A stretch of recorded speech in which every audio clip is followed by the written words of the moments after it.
Petition.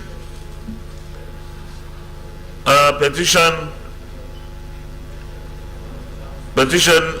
The Sungu Senator Kola Balogun to Olubadan of the Senate.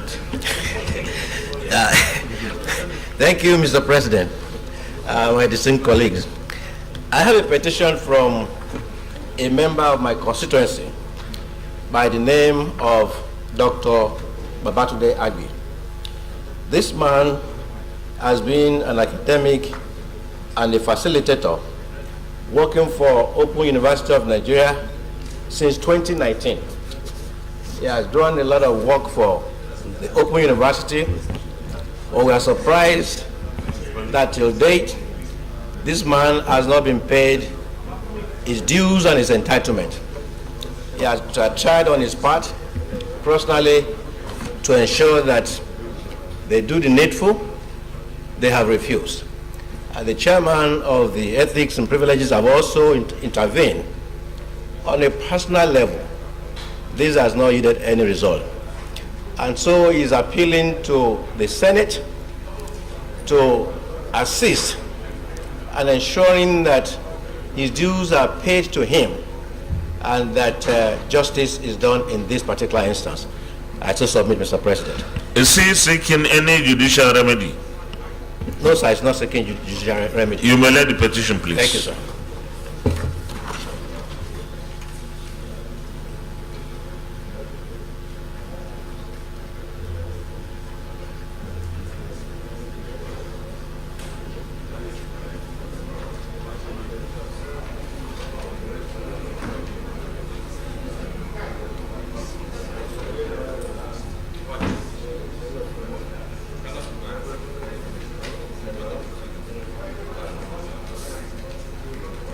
Thank you. The petition is referred to the Senate Committee on Ethics, Privileges and Public Petitions to report by within 4 weeks.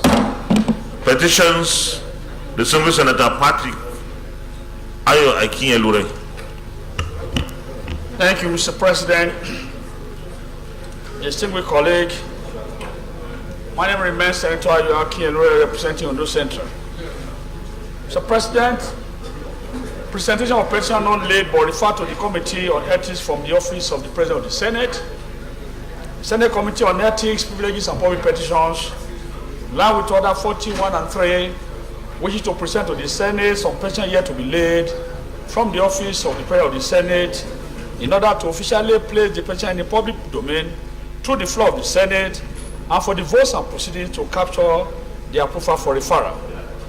Mr. President, distinguished colleagues, please find below a summary of petition received from the Office of the President of the Senate for ease of reference. 1. Petition from Stanley Okoma against the Director of Finance and Appropriation, FMC Kefi, that the Federal Medical Center Kefi, Mrs. Nelson Blessing Okonufwa, and the immediate past DFA, Director of Finance, Dr. Samuel Adewale Adegoke.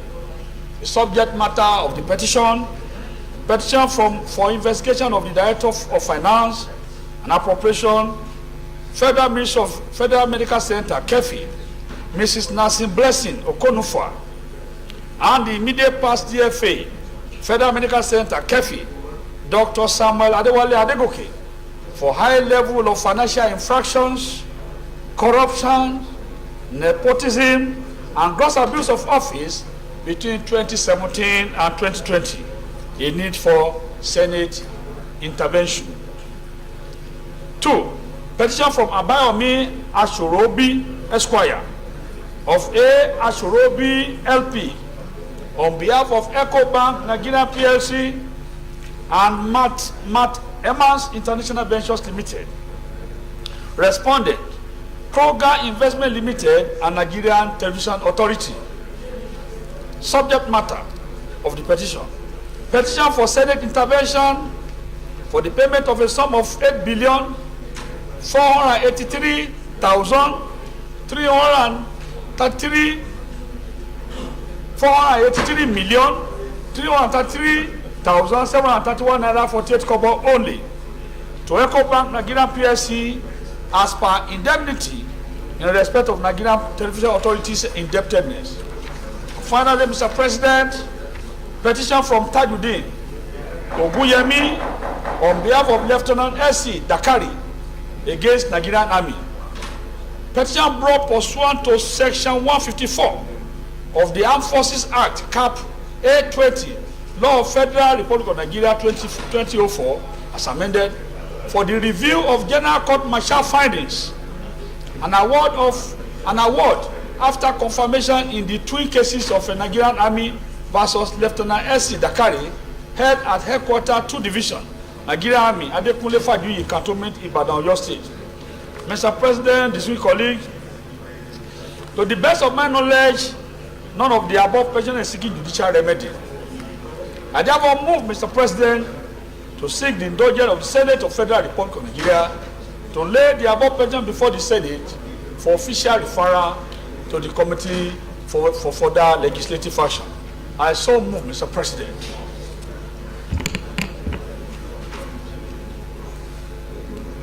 Is any of the petitioners seeking any judicial remedy? None, Mr. President, none. You may let the petitions, please.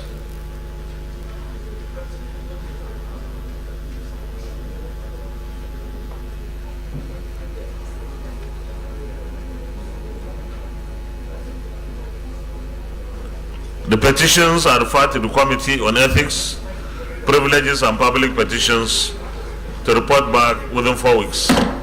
Any more petitions? Leader of the Senate.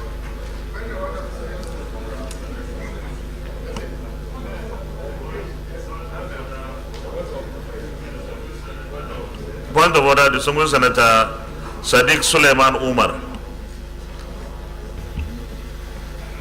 Thank you, Mr. President.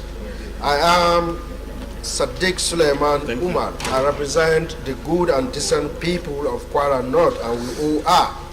Mr. President, I rise to come under Order 41 and 51. You may read. Thank you, Mr. President. The matter for discussion shall, if possible, be referred to the President of the Senate before commencement of the day's sitting, and the President of the Senate shall refuse to allow the claim unless he is satisfied that the matter is definite and urgent. 51. Notice shall not be dispensed with in the case of a motion or in respect of any other proceeding for which notice is required, except with the consent of the President of the Senate and the general assent of the senators present. Thank you, Mr. President. Well, give us the synopsis of the issue you want to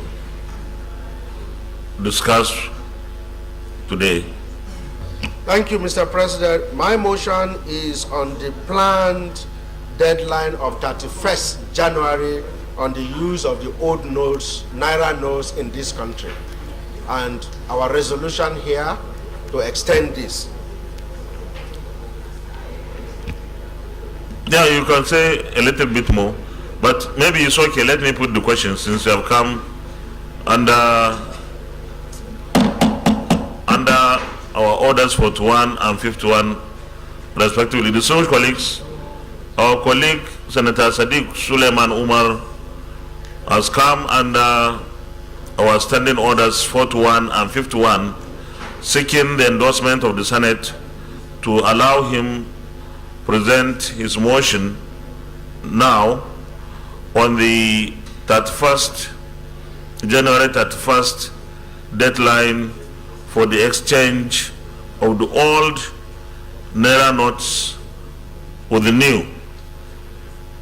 So those in favor that will allow him to do that, say aye. Aye. Those against, say nay. The ayes have it. The summary, you may present your motion, please. But have you circulated? Well, maybe that's because of the urgency now. I will seek a waiver for you, because this is something that I'm sure Public importance. almost everyone here would have one reason or the other to say something. So we are giving you a waiver, but that, in our standing order, and you are the custodian self, you are supposed to circulate the motion. So go ahead. Thank you very much, Mr. President, for that waiver.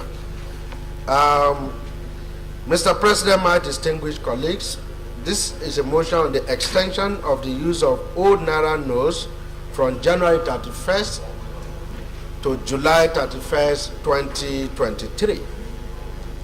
The Senate recalls that it had a resolution in this chamber on the 28th of December 2022 for the CBN to extend the use of the old notes for 6 months, as well as increase the maximum withdrawal limits permissible.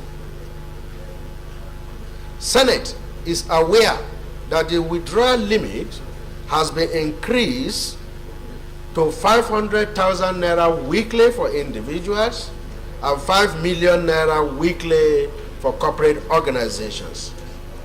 However, the CBN is insisting on terminating the use of old Naira notes by the end of this month, which is barely a week away. Observes that there is not enough new notes in circulation. And in fact, the banks, ATMs that should be dispensing new notes are still dispensing only the old notes. And citizens still have a lot of old notes that they are unable to deposit in the banks. And right now, there are uncontrollable queues in several states in the country. The Senate notes that experiences around the world have shown that such abrupt decisions with no control has been planned by the CBN created chaos and plunged the economies into crisis. A very good case is India. However, in countries that operate with order, as seen in the United Kingdom, new notes are currently in circulation and they are running smoothly along with the old currencies.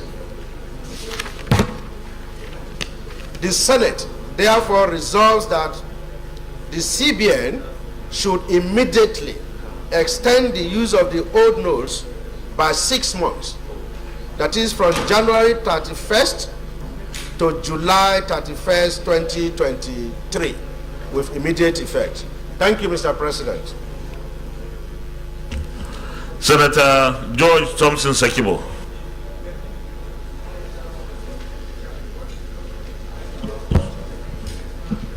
Thank you, Mr. Senate President. I am Senator George Thompson Sekibo. Chief Whip, please, the chamber is a bit noisy. All the whips are not. I think we will appoint a temporary whip. There is no whip in the chamber at all. No.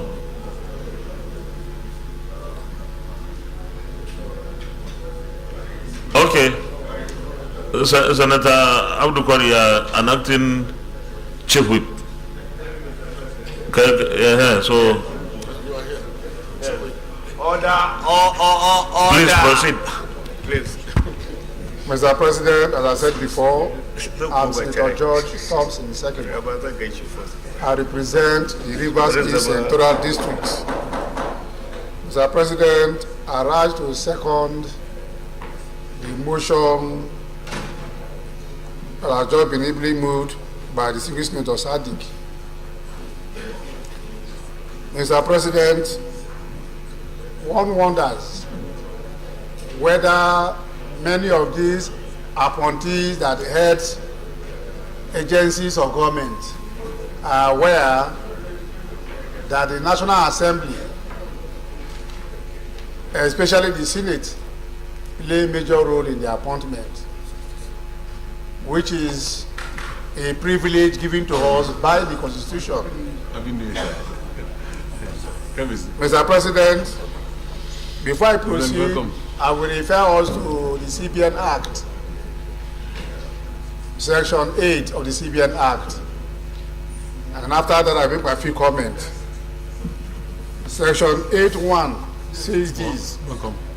The governor and deputy governor shall be persons of recognized financial experience and shall be appointed by the president, subject to the confirmation by the Senate. I stop there. Now, if we go to Section 4, the governor shall appear before the National Assembly at semi-annual hearings, as specified in paragraph B, regarding paragraph B said on the economic development and prospect for the future described in the report required in Section 5A of the section. But let me also read A. Efforts, activities, objectives, and plans of the board with monetary policies. It will appear as semi-annually and give that. Now, if you go to Section 5, it says this. The governor shall from time to time B. Make a formal report and presentation on the activities of the bank and the performance of the economy to the relevant committees of the National Assembly. Mr. President, I am making reference to this to say that the National Assembly, especially the Senate, has equal commitment as compared to the presidency that appointed him, because we gave the confirmation. And if we gave it the command, the law says that periodically you should update us on the activities of this place. And then there is a major activities at the central bank now affecting old Naira notes that are being replaced by new Naira notes. And the Senate, which represents the interest of all Nigerians, we have seen that Nigerians are complaining about the short notice given to them for the deadline for the use of the old currency. Mr. President, and if we move a motion here on that note and then communicated to the governor of Central Bank, I think that the onus lies on him as a matter of urgency to seek or look for our leadership if he has any difficulty to discuss with them, and which our leaders may likely come back to us or tell us, or appear before us and tell us why our resolution will have a negative economic program for the nation. None of these things have been done. Meanwhile, he is compelled to even brief us on the activities of the bank.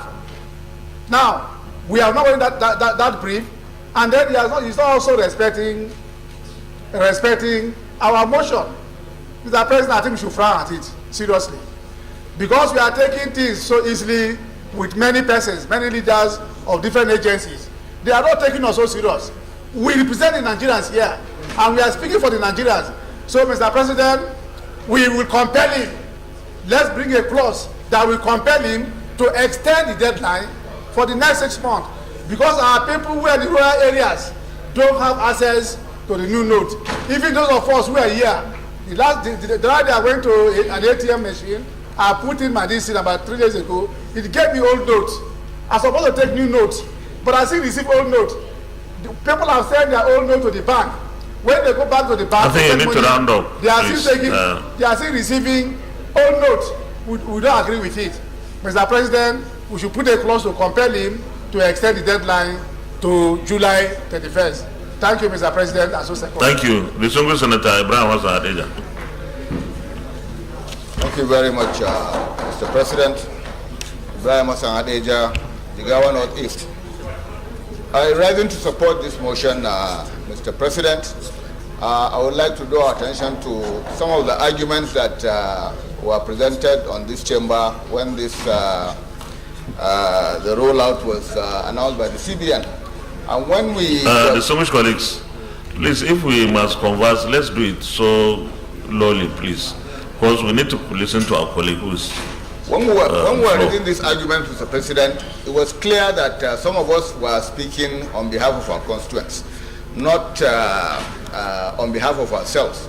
And I make bold to say, I know for myself, that maybe if you talk to the senators in this chamber, maybe nobody has more than 20,000 of the old notes in his possession at the moment. I certainly don't have a single one of the old Naira notes in my possession. So, Mr. President, I was in my constituency over the last 3-4 days, and I can tell you between Saturday and Sunday, in fact, from Friday, the kind of confusion that is in the rural areas in respect to this change of currency. First of all the banks in my area are now inundated. The queues are spilling out onto the streets. There is not a single ATM machine that is dispensing this new note in my constituency. And in fact, Mr. President, let's look at the breakdown. We're talking of my state has only about 33 banks in the whole of the state. Yobe, I believe, has 31. Taraba has 28 banks. And when you look at the total, I'm talking of bank branches, not banks, bank branches, most of which are concentrated in the state capitals. In my senatorial zone of 8 local governments, only 2 local governments have bank branches. So people have to now bring out, and what we are talking about, Mr. President, is essentially people with about 20 to 25,000 naira in old notes, which is the total amount that they possess. When this policy was announced, the idea was that there were billions of naira being hoarded by politicians, by big people, by crooks, who will now find it difficult to bring it back and change the system. So that by the time the deadline arises, we'll have a huge pile of cash and we'll have punished recalcitrant naira holders and so on and so forth. This was the same, just like the motion of that. This was the same thing in India. In India, when they convinced the Prime Minister to do this, they told him that 47% of the currency was held by mafia, by crooks, by this, and that by the time they finish the deadline, all that money will be trapped. At the end of the exercise, 99.7% of the currency ended up in the banking system, and they did not arrest anybody. It will be interesting now to find out, who, because Central Bank has so far said they have recovered about 1.3 trillion of cash. Who have they arrested? The money we are talking about, the direct impact, Mr. President, is on the smallholder. I passed through Gujungu market, which is the largest weekly market we have in Jigawa State.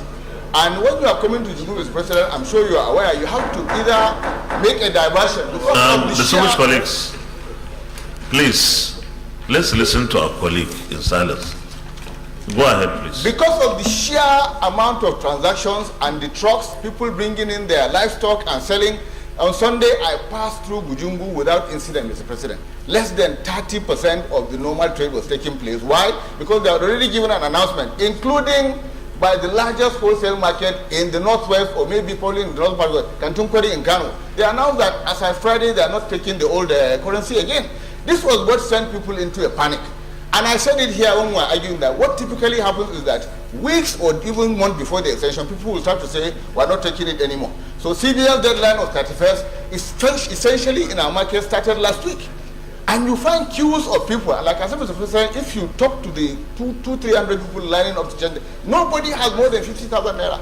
But the instructive thing is that is all the money they possess in this world. So, Mr. President, I think we should go beyond the technicalities and the statistics being churned out by CBN and appeal to the central bank governor to have an extension. It's not because the whole essence, if we are focusing on just putting a deadline, is that we are now saying, yes, we want to be punitive, just like he said when he announced the policy. We are trying to catch people who have hoarded money. I can assure you, Mr. President, anybody that had 10 billion naira in cash as at that point in time has changed it. The people that, when we see it happening every day, people that have taken this money, they change it to dollars. One person changed 109 billion naira that he sold to dollars. That's what's pushing up the exchange rate. So forget catching any big man. The problem is with the smallholder, with our small traders, who now, because what it's going to do is it's going to affect general commerce in the country. India lost 1.7% of its GDP. Because there's simply money. You enter, you stop Kekena now, he will ask you, do you have new money? If you don't have new money, you have to wait. So he loses his business because out of 20 passengers, maybe one person will have the new notes. People are stranded, they cannot engage in commerce, they cannot engage in legitimate trade. Because all of a sudden, this panic has set in. So, Mr. President, I support this motion in its entirety, and I hope that the CBN governor will see reason. Thank you very much.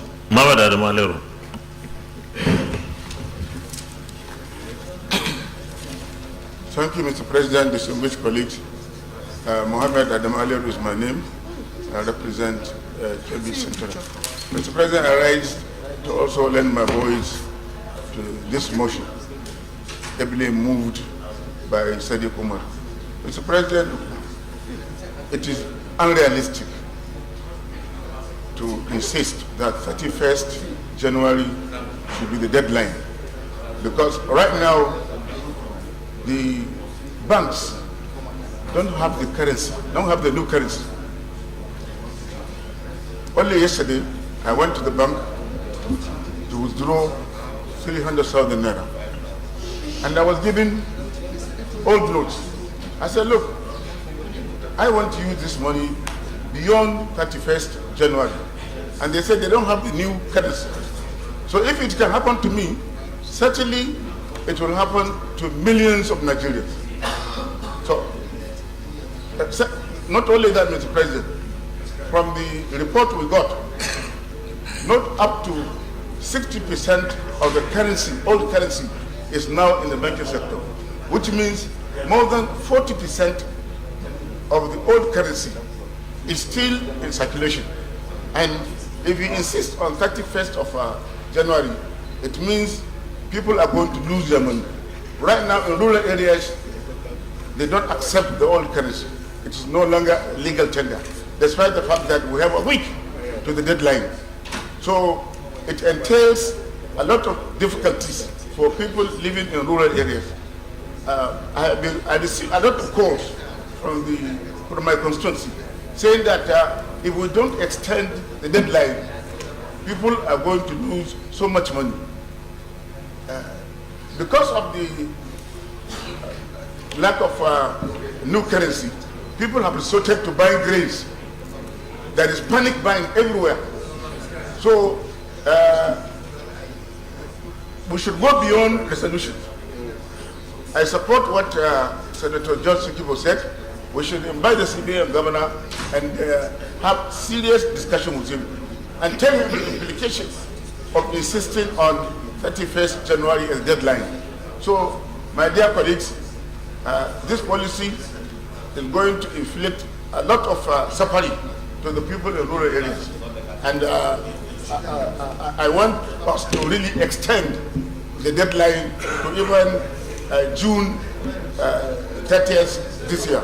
I so support Mr. President. Senator Howard Adam Bulkacho.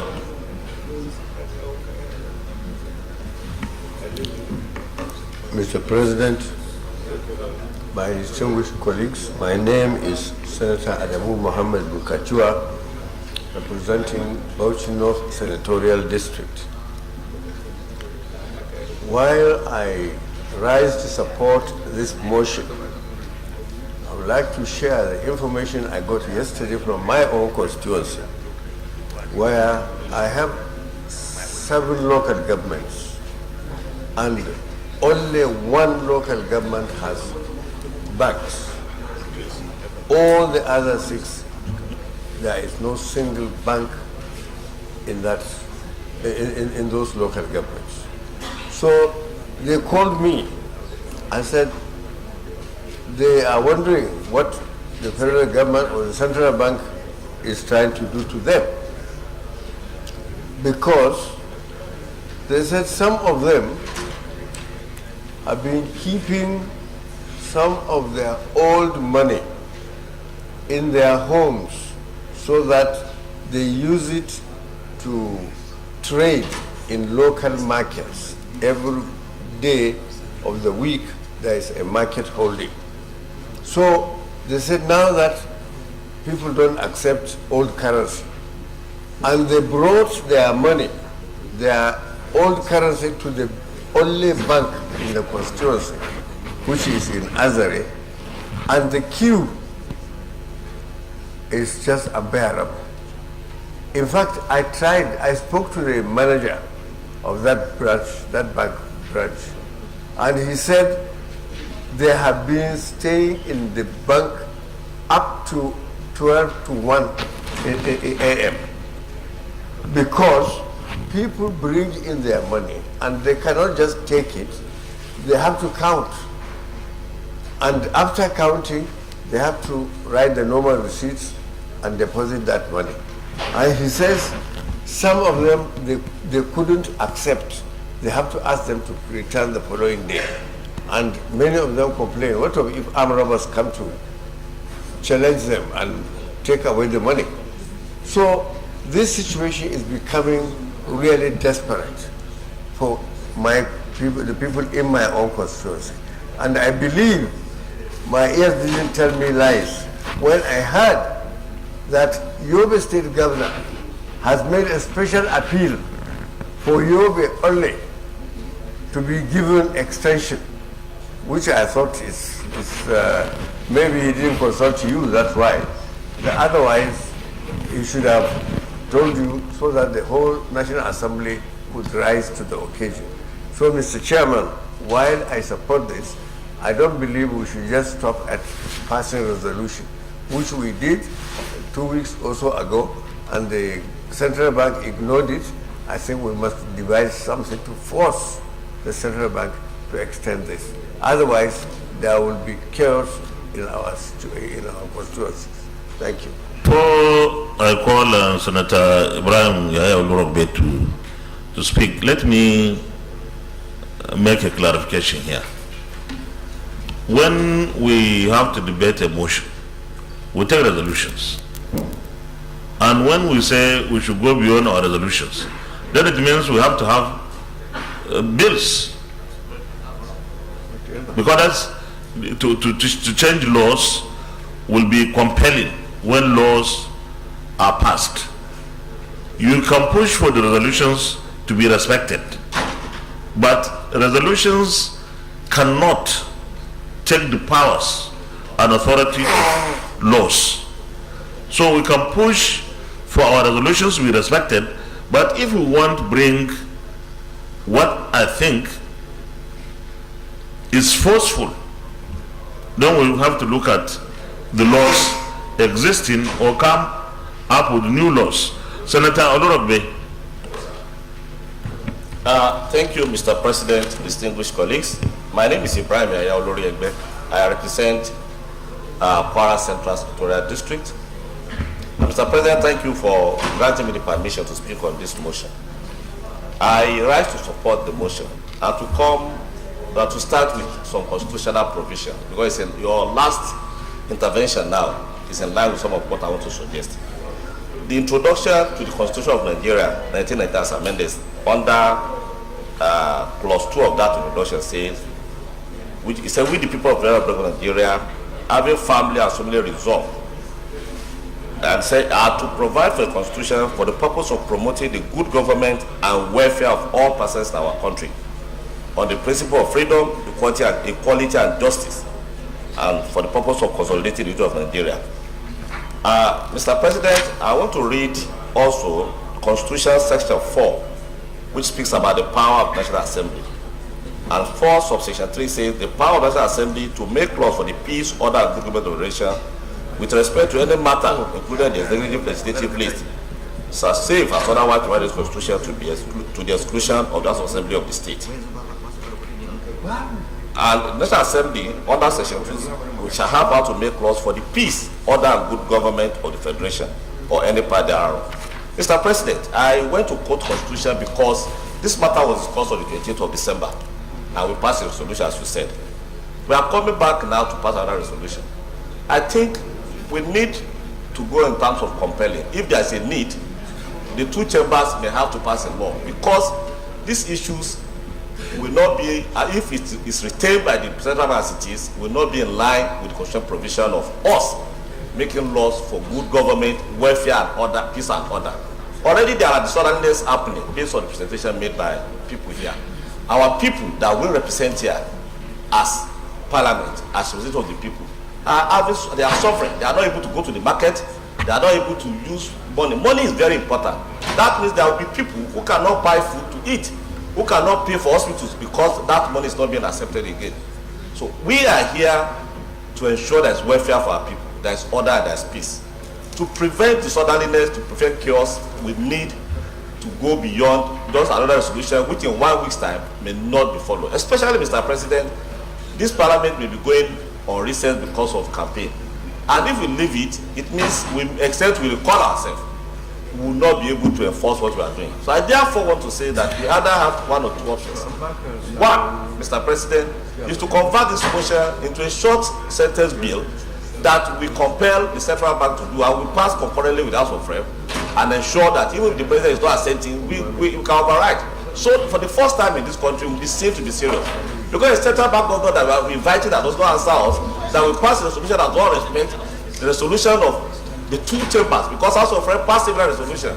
It means we have to use all the powers we have to ensure that that is complied with. Otherwise, we are not doing what the Constitution asks us to do. This is what I want to present. I'm not going to speak because all has been said affect everybody. I represent a constituency that even is the capital. But I have two local governments that are rural. Those two local governments have no banks. So it means even from the beginning, we did it. The central bank did not look at the structure of this country to see how, because at the beginning when this issue was discussed here, they said they will set up some agencies. These are not happening in the rural area. Our people are suffering. So we need to go beyond the solution. Thank you, Mr. President. Senator Samuel.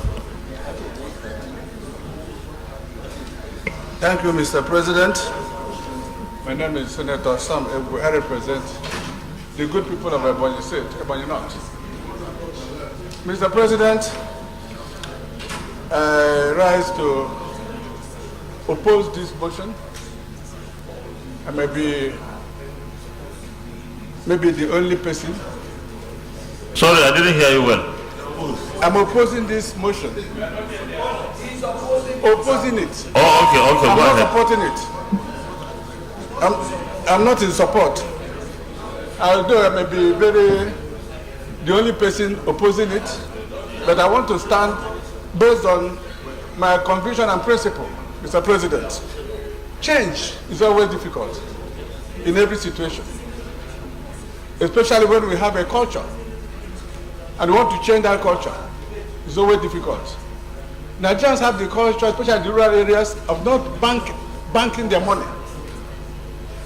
And the idea that a lot of money is down in the villages or in our homes, and that because of that we have to extend.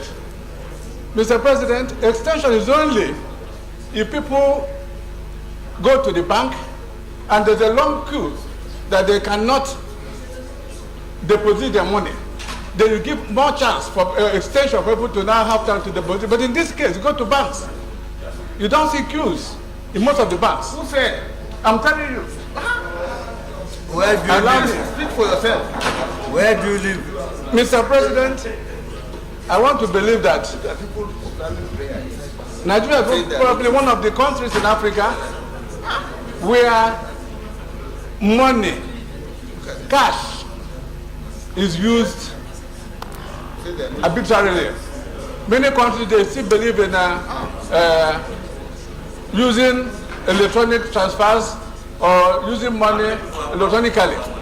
I do not think that this argument stands because we need to join the international community in their banking system. So, Mr. President, because people are averse to change, therefore that's exactly what we are saying now. And if we cannot extend it, I want to assure you that there's no time we will reach and we say we are satisfied. So I want to oppose this motion, and I want to stand with the CBN that the argument they have enunciated is good enough, and we have to bear the pain temporarily, because at the end of the day, we shall be better for it. Thank you, Mr. President. Yeah, before I call Senator Abiodun Olujimi, let me just mention a point. You are opposed to this motion, but let me also say that we should give our credit to our colleagues who reported what they saw in their various senatorial districts. Mr. President, I have evidence. No, it's okay. In my senatorial district, only 2 towns have banks. Only 2. So in most of our senatorial districts have no banks at all. And I think the issue of queues, definitely queues will happen where there are banks. Senator Abiodun Olujimi. Thank you very much, Mr. President, distinguished colleagues. Compliments. It's good to be back again. Mr. President, I rise to support this motion in its entirety. My name is Biodun Olujimi. I represent Ekiti South. Mr. President, I lost the fighting spirit on this issue. The reason is very simple. The CBN and the governor are really not interested in what we are saying. And so I believe where we are now, we should take a different stance. Mr. President, let me say to you, in my constituency, especially in my local government, 90% of the people have not seen the new notes at all.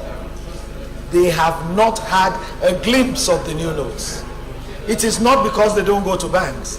It is because our banks are only able to give us old notes. And so what do? They were in panic just 2 days ago, saying everything would expire. But what do they have? Small money, trade money. That's all they have. But they cannot also change it. The POS, the ATM machines work sparingly. And the people cannot even load only the new notes. They make sure they merge it with the old notes. So how will they manage? How are the ordinary people going to manage? There is a need for the CBN to look away from the elections, because this is everything about this is about the election. Look away from the election.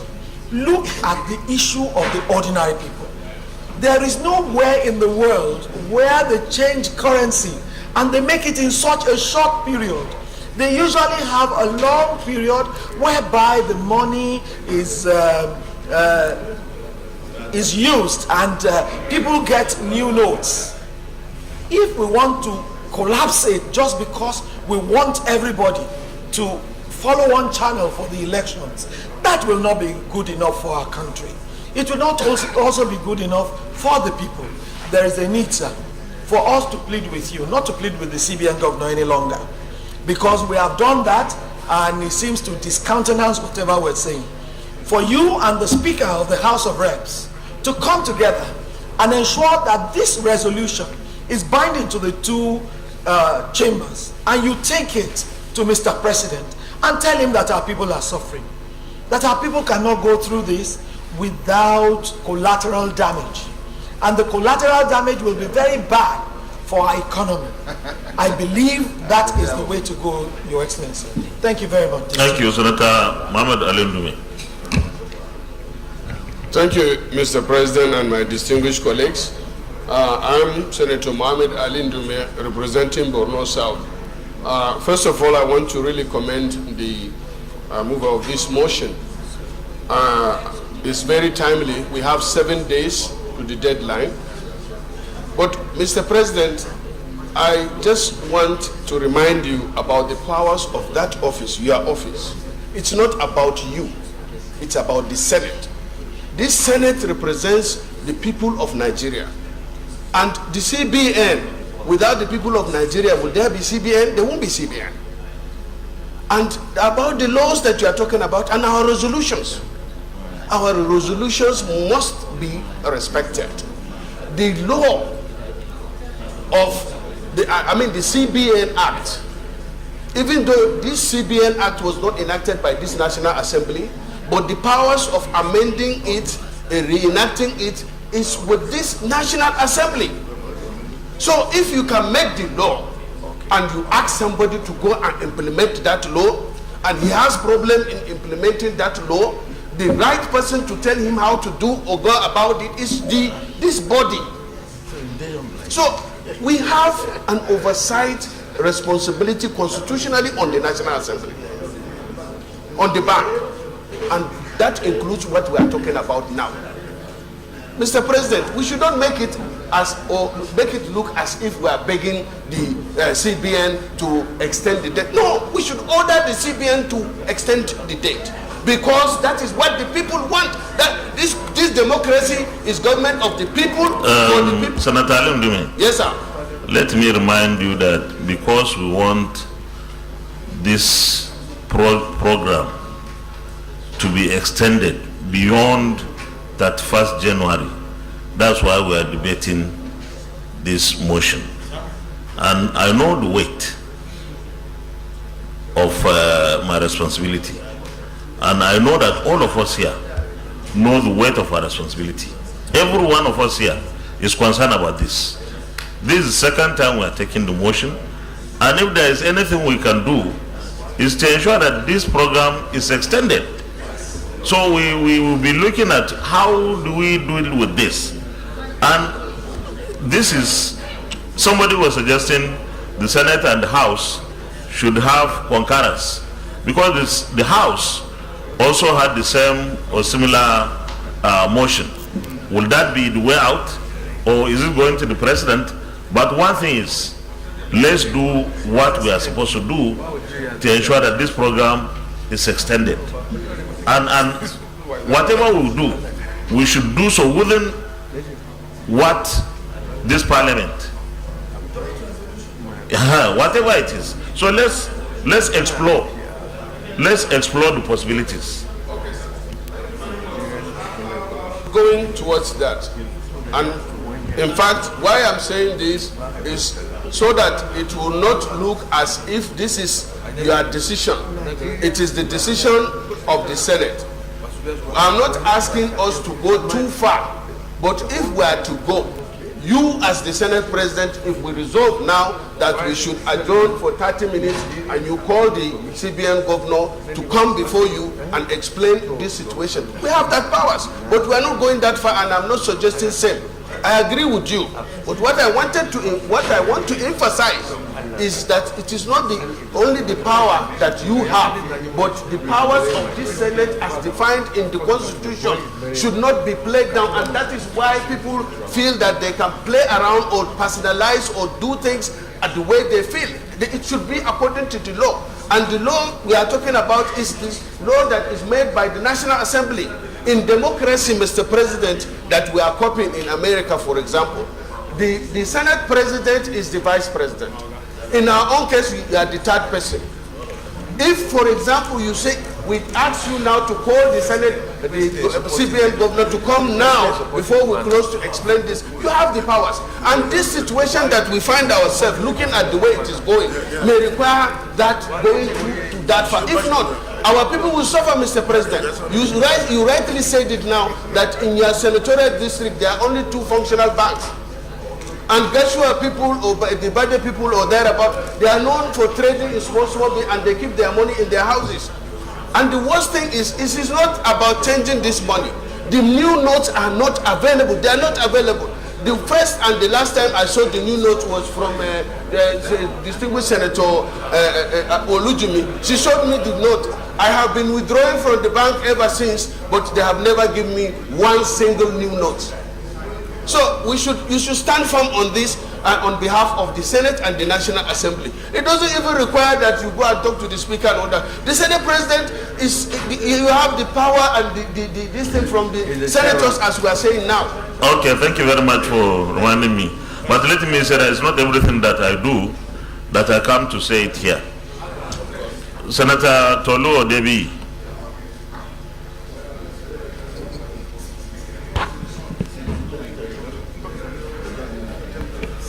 Thank you, Mr. President. My name is Senator Tolu Odebi, representing Ogun West. Mr. President, I have listened attentively to my colleagues on this issue. And for me, I think it's just, I find it rather... Chief, you're also making noise. Sorry. No, well, for now, Chief Whip. So I have listened to my colleagues on this issue attentively. And for me, I just find it rather unfortunate that we seem to be reactive to issues when after they have occurred. And it was unfortunate that our Committee on Banking and Finance should have been very much in tune with this policy when it was coming up. They should have interacted with CBN. they should have, a lot of the issues that are being raised here probably should have been raised and then probably brought to the floor of the Senate. But having said that, I think I do agree with a lot of my colleagues that the money is not readily available. Where you see them now is at parties and a lot of functions where monies are being sold. These new notes are being sold. And I think even from the cursory investigation that I have done, I found that this policy had been in the CBN books for a while. And even a lot of people in the CBN were caught off guard because they did not anticipate it was going to be moved fast-tracked this early. So I think there's a need for us to take a look at this and look at how to elevate the sufferings and the unnecessary rush that this may bring up, especially towards the latter part of this week. Another issue that I see that is happening right now is this issue of withdrawal of limits. Now all kinds of spurious bank accounts are being used within the banks. The bankers are now turning this into a money-making opportunity, using different corporate accounts for people to enable them to get money out and charging. So, these are policies that we need to have looked at and to have anticipated what are the repercussions of this. So while you are trying to block one loophole for criminality, another one is being opened up and is being given to other people. So I think there's a need for us to take a look at this, and I think I agree with a lot of people that we may need to look at this deadline and probably give some additional time for people to have the necessary funds that they need. Thank you. The distinguished colleagues, let's go to the prayer.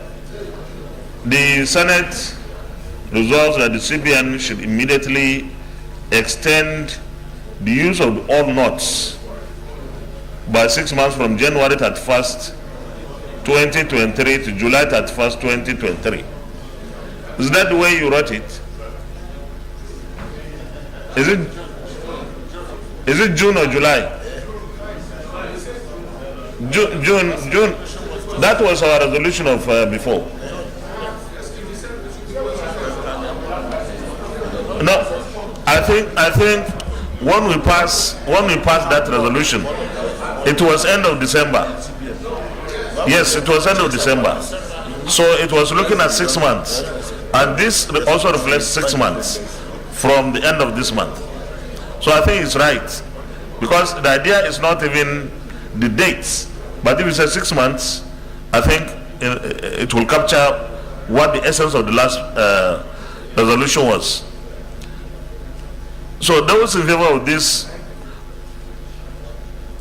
resolution or this prayer, that the CBN should extend the use of all notes by 6 months from January 31st to July 31st, 2023. Those in favor say aye. Aye. Those against say nay. The ayes have it. Distinguished colleagues, thank you very much. Is it a coincidence that this side, especially my colleagues with red caps, all of them, additional prayer.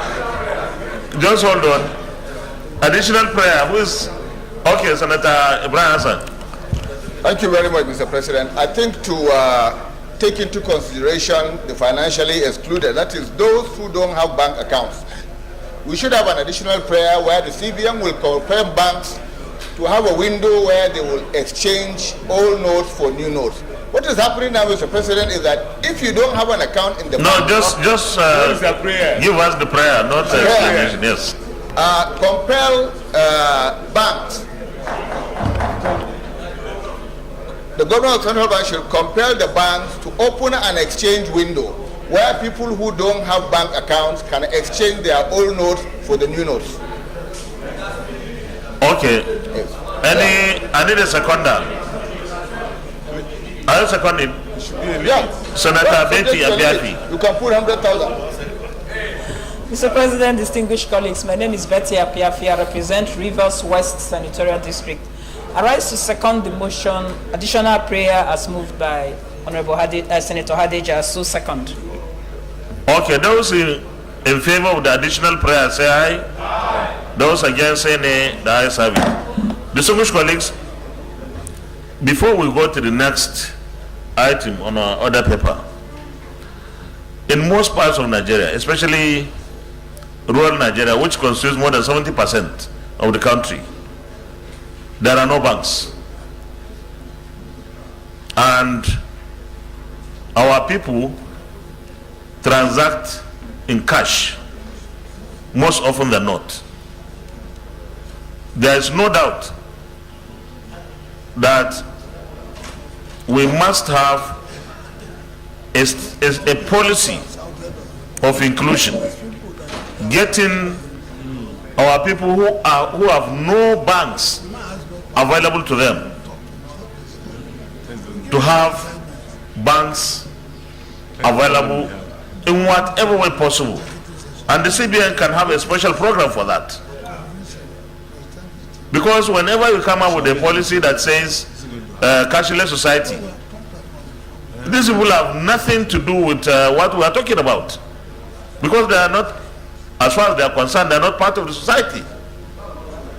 So we must have policies by the central bank to ensure that we have banks, branches of banks established more in our rural areas. Coming back to the real issue, we have received reports from different parts of the country. I was awake up 3 a.m. this morning, and the issues are, you see a clip, you see a message telling you this program is going to make me bankrupt. I will lose my 30,000 naira that I've earned over the last 6 months or 1 year. And this is where the problem is. The people that may have billions would have nothing to lose. I don't know. But those who have the least are the ones that could easily lose. And this can be an economic matter, but it could also eventually transform into a security issue. So we need to be very, very careful about this. And I'm sure that having taken this motion again, the CBN will go back to the drawing board, look at the hues and cries of the most ordinary Nigerians who had made so much effort to earn lawfully and legally their money. We need this extension for the most ordinary Nigerians actually. So this resolution is for us to ensure that it is implemented and we'll follow it through. We don't have to say this is the way we'll do it, but we'll follow it through. Thank you very much. Leader of the Senate. Point of order, Senator Patrick Ayo Akin-Elure. Thank you, Mr. President. Distinguished colleagues, Order 41 and 50, Mr. President, with your indulgence, I will read. Order 41 and 50, Mr. President, with your permission, I will read. 41 and 51. Thank you, Mr. President. My name remains Senator Akin-Elure, representing Ondo Central. Order 41, with the matter for discussion shall, if possible, refer to the President of the Senate before commencement of the day's sitting, and the President of the Senate shall refuse to allow the claim unless he is satisfied that the matter is definite and urgent. Order 51. Mr. President, notice shall not be dispensed which in the case of a motion or respect of any other proceedings for which notice is required except with the consent of the President of the Senate and the general consent of the Senator President. Mr. President, I approach you this morning to discuss the synopsis of my motion. It is about a deliberate sale of disposition of a public interest owned by Ondo State government, the Ondo State chocolate industry. Ondo Central Senatorial District under the guise to sell off an investment worth over 9 billion through cronies of some interested parties in Ondo State without following the procedure as stated in Public Enterprises Privatization and Commercialization Act of 1999. Mr. President, this motion is to protect the public interest of this chocolate factory that can bring in over 1 trillion annually. We only need the synopsis. Thank you, sir. You need our endorsement first before you go ahead. Thank you, sir. Distinguished colleagues, Senator Ayo Akinelure wants us to minority whip. The distinguished senators behind you are. Please don't disturb them. Senator Ayo Akinelure wants our endorsement to present his motion, and we have listened to the synopsis. Those in favor that we allow him to present his motion, say aye. Those against, say nay. The ayes have it. Distinguished Senator Ayo Akinelure, but your motion is this motion? This is a booklet. We need copies. Copies are available. Can you give us an abridged presentation, please? I will Because do that, sir. this is too much. I will read faster. Almost Please, 4 sir. pages. Please, I will read. Okay, go ahead. Thank you, Mr. President, distinguished colleagues. The motion is urging the federal government through the Bureau of Public Enterprise to halt the sale and disposal of public interest. The Ondo State Chocolate Industry Ondo Central Senatorial District under any guise by Ondo State government. The Senate notes that Ondo State is one of the leading producing cocoa states in Nigeria, with over 60% of the dry cocoa being produced in Idari, in the local government area of Ondo State. Idari is endowed with very fertile soil, which is considered more suitable for the cultivation of cocoa. Indeed, with a large concentration of cocoa farms, it is clearly a major cocoa producing area in Nigeria. Mr. President, this colleague, the cocoa from Ondo State Idari, in particular, contributed 60% of the Nigerian agricultural export produced in the 70s. It was in reality of this enormous contribution that the federal government years back established a cocoa processing factory in Idari, with the sole aim of adding value to the dry cocoa beans before export, to create additional value for the product, thereby creating employment opportunity to the citizens and boost the state internal generated revenue estimated at about $1 million annually, thereby reducing the state over dependence on federal allocation. Further note that the Ondo State government, under the immediate passage of Governor Miko, established the cocoa processing factory as part of its statewide industrialization drive by taking over the moribund federal government asset and entering into partnership with an American chocolate industrialist, Eric Reid of Spamvola Chocolatier of the United States of America, with the aim of converting dry cocoa beans from the state to chocolate and cocoa butter, thereby adding value to cocoa produce in Nigerian cocoa produce before export. Aware that machinery for the smooth take-up of this very important industry were imported, installed, and equipped for commencement of production in partnership with Mr. Eric Spavola Chocolatier of USA. While the first batch of chocolate production was made in 2015, after the commissioning of this multi-billion naira project by the state government at the twilight of the Olusegun Mimiko administration in 2015. Further aware that the serving governor Arakunrin Rotimi Akeredolu, having inherited this project from his predecessor, pushed further funds into the project, and on Monday, 21st September 2020, commissioned another phase of the industry, thus setting the pace for commencement of large-scale chocolate and cocoa butter production in Idari, with capacity to produce 2.8 million tons of chocolate per annum, which was expected to translate to several billions of IGL to those state government on an annual basis. Further note that to guarantee constant supply of cocoa beans to the factory, the Oda cocoa plantation, which is over 1,744 acres, was resuscitated and made functional with over 250 cocoa farmers upscaling daily production from the farm in order to feed the factory. But up till now, the factory has not been put to operational use because of feeding agenda to sell the factory to cronies and friends at a giveaway price.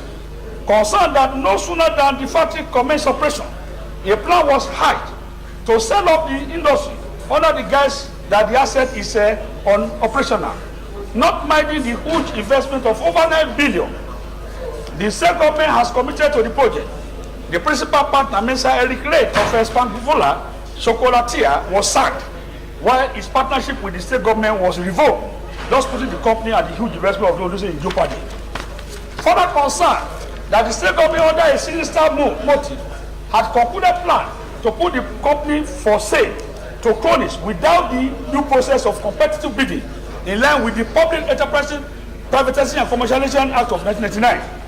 Worried that some cronies of the government of the state had concluded arrangement to sell the same factory at a giveaway price at the detriment of the people of Ondo State and their local government in particular, without following due process in line with provisions of the Public Enterprise Privatization and Commercialization Act of 1999, which has directed public outcry to stop the government from selling the property of Ondo State meant to get employment for the good people of the state now and in future.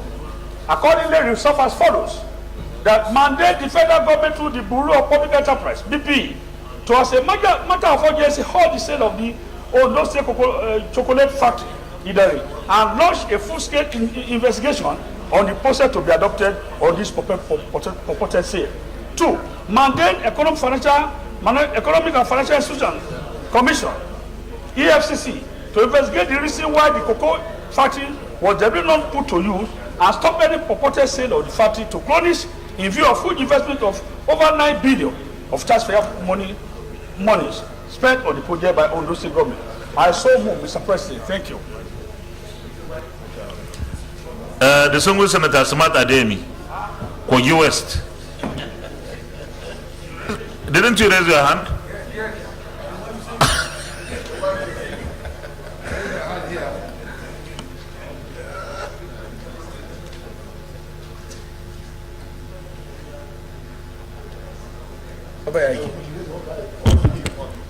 Mr. President, I thank you for allowing me to pass one of your remarks on this motion, ably moved by Senator Akin-Yelure, which bordered on the sales and disposition of public assets. Mr. President, while supporting this motion, I just want to make some observation. That ordinarily, there's nothing bad when government come into conclusion that assets, including companies and public enterprise, are becoming difficult for government to manage. But the problem in our country is when public assets are disposed, from history, we have seen that they were not done with the best interest of the people. Mr. President, I've said this on quite a number of fora, that the high level of unemployment and insecurity Nigeria is facing today emanated from the sales of public assets. Our collective wealth as a people was handed over to some few opportunists at the expense of the people. We unbundled the power sector. We unbundled quite a number of sectors with the aim that they will generate revenue and increase the well-being of the people. But public assets in time past that have been disposed were not disposed of with the intention of expanding the scope of operation and employment opportunities for Nigerians. So I support this motion, Mr. President, taking into consideration the history of our country and how we came to where we are today. Quite a number of government assets, including the iron and steel complex at Jakarta, that were disposed. Up to now, iron and steel complex at Jakarta is fallow, it's sit down, no employment, no production. NEPA has not improved, it has been sold, nothing is improving. And I'm happy that this is coming from a colleague, Senator Akinyelure, who is a member of the party that sold Nigerian assets, the expense of Nigerian people. They sold our assets in the PDP by their government, and at that time, those of us who were there won against selling public assets. They disposed iron and steel complex, they disposed the power holding, they disposed even the air we are breathing. That they will accelerate economic activities, they will employ more people. But the unemployment Nigeria is facing today, all the insecurity we are facing, emanated from the sales of public assets by your party. You know? And I have video presentation where I condemn it when I was there. I was condemning it. I have the video. I have the video where I condemn it. Mr. President, I thank you for Mr. President, I must thank you for allowing me to take my friends around the memory lane to understand that the unemployment today was as a result of the privatization of the PDP at that time. We sold everything, and today, Senator Smart Ademi. I sold some, Mr. President. Yes, you better. Thank you, sir. Thank you, sir. Man, it's up. Senator Olumimi Adetumbi. Thank you very much, Mr. President. Senator Adetumbi from Ekiti North. Ondo State was our former state and is our neighbor currently. So whatever affects Ondo State definitely affects Ekiti. And I want on this note to thank my brother and colleague for moving this motion. This is very, very important. And I want to state here, Mr. President, that the current governor of Ondo State, Arakunrin Oluwarotimi Akeredolu, is someone that I have known for over 40 years. And I know for a fact that he is very, very passionate about this project, this chocolate project, because it's the first of its kind in the history of cocoa processing in Nigeria, that a state government will invest in an enterprise that is generating a product that is internationally acceptable. Because as at today, this product is exportable and is being exported. So when something is doing well, if an enterprise of government is doing well, generating revenue for the state, one wonders why it is necessary for such a working asset to be sold, especially when there's also a controversy on issues of valuation of that particular asset, as the motion is suggesting. I think while we agree that it is not business of government to be in business, but when government is doing good business, it has no business selling that to people that are taking what is a commonwealth and privatizing it into the pockets of a few. It is the morality behind this motion that I'm supporting, and whatever the instrument of intergovernment relations that is available for us to prevail and persuade and plead with the governor of Ondo State to at least suspend this attempt to sell a very great product that I know Ogbeni himself, Arakunrin himself, wants to leave behind as a legacy of his government in Ondo State. Thank you, Mr. President. Well, before we go to the prayer, Mr. President, somebody's here. Before we go to the prayer, let me say that the fact that a state government wants to privatize an enterprise is not bad. It's not a bad idea. Privatization itself is supposed to make things better. The processes, however, from our experience in this country, the processes that lead to the privatization are in most cases faulty. So I don't think it's a crime that they want to sell. They know where the shoe pinches. Maybe the company could do better in private hands, but that's not my. I think it's for the Senate to decide whether they should go ahead or somebody, as the prayer says, inviting EFCC into this matter. So the prayer is mandate the federal government through the Bureau of Public Enterprise to, as matter of urgency, halt the sale of the Ondo State Chocolate Factory, Idare, and launch a full-scale investigation. Those in favor say aye. Aye. Those against say nay. The ayes have it. Prayer 2. Mandate the Economic and Financial Crimes Commission. Mandate, please. Mandate the Economic and Financial Crimes Commission to investigate the reasons why this cocoa factory was deliberately not put to use and stop any purported sale of the factory to cronies in view of huge investment of over 9 billion of taxpayers' monies spent on project by Ondo State of Nigeria. Those in favor say aye. Aye. Those against say nay. The ayes have it. Leader of the Senate. I'm not happy about this. I've raised up my hand here since morning. Nobody has called me. This is bad. I'm leaving. I'm going home.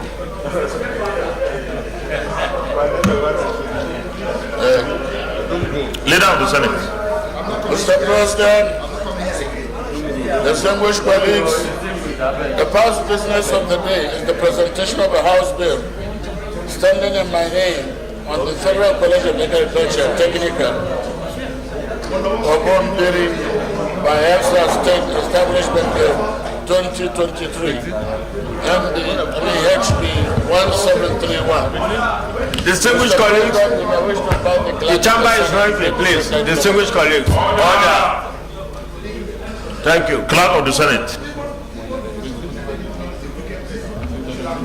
Mr. President, distinguished senators, Federal College of Agriculture Technical by Elsa State Establishment Bill 2023 HB 1731, first reading.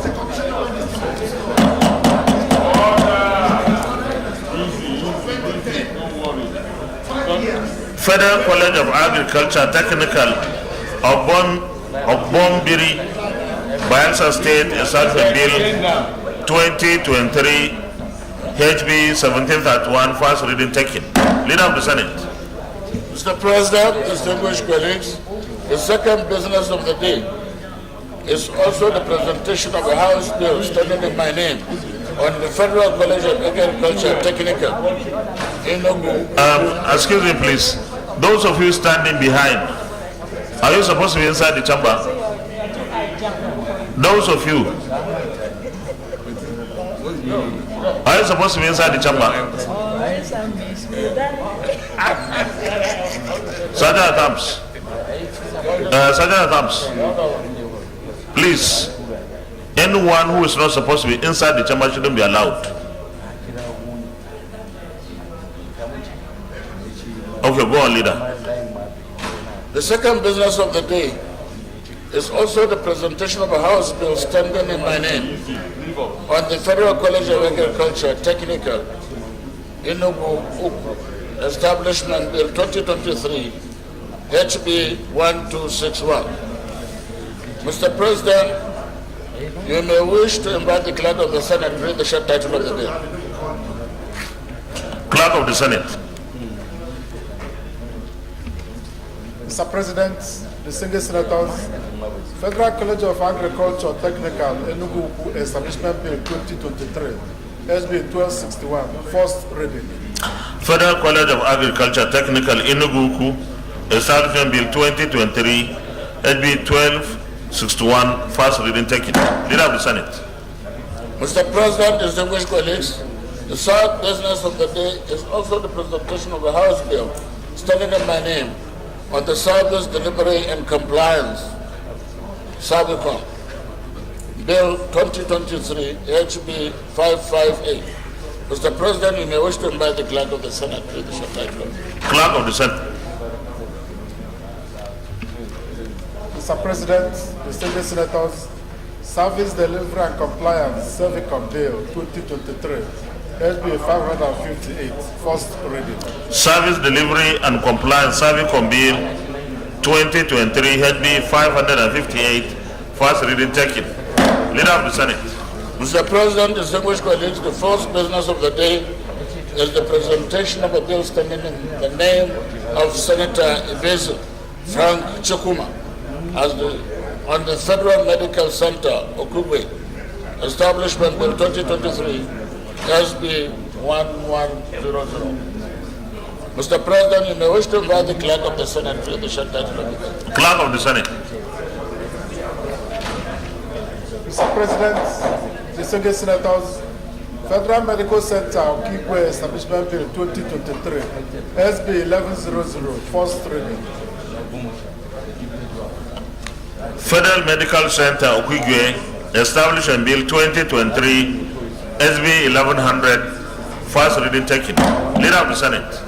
Mr. President, distinguished colleagues, the first business of the day is the presentation of a bill standing in the name of Senator Stella Odua on the Institute of Information and Communication Technology, Onitsha, Establishment Bill 2023-1101.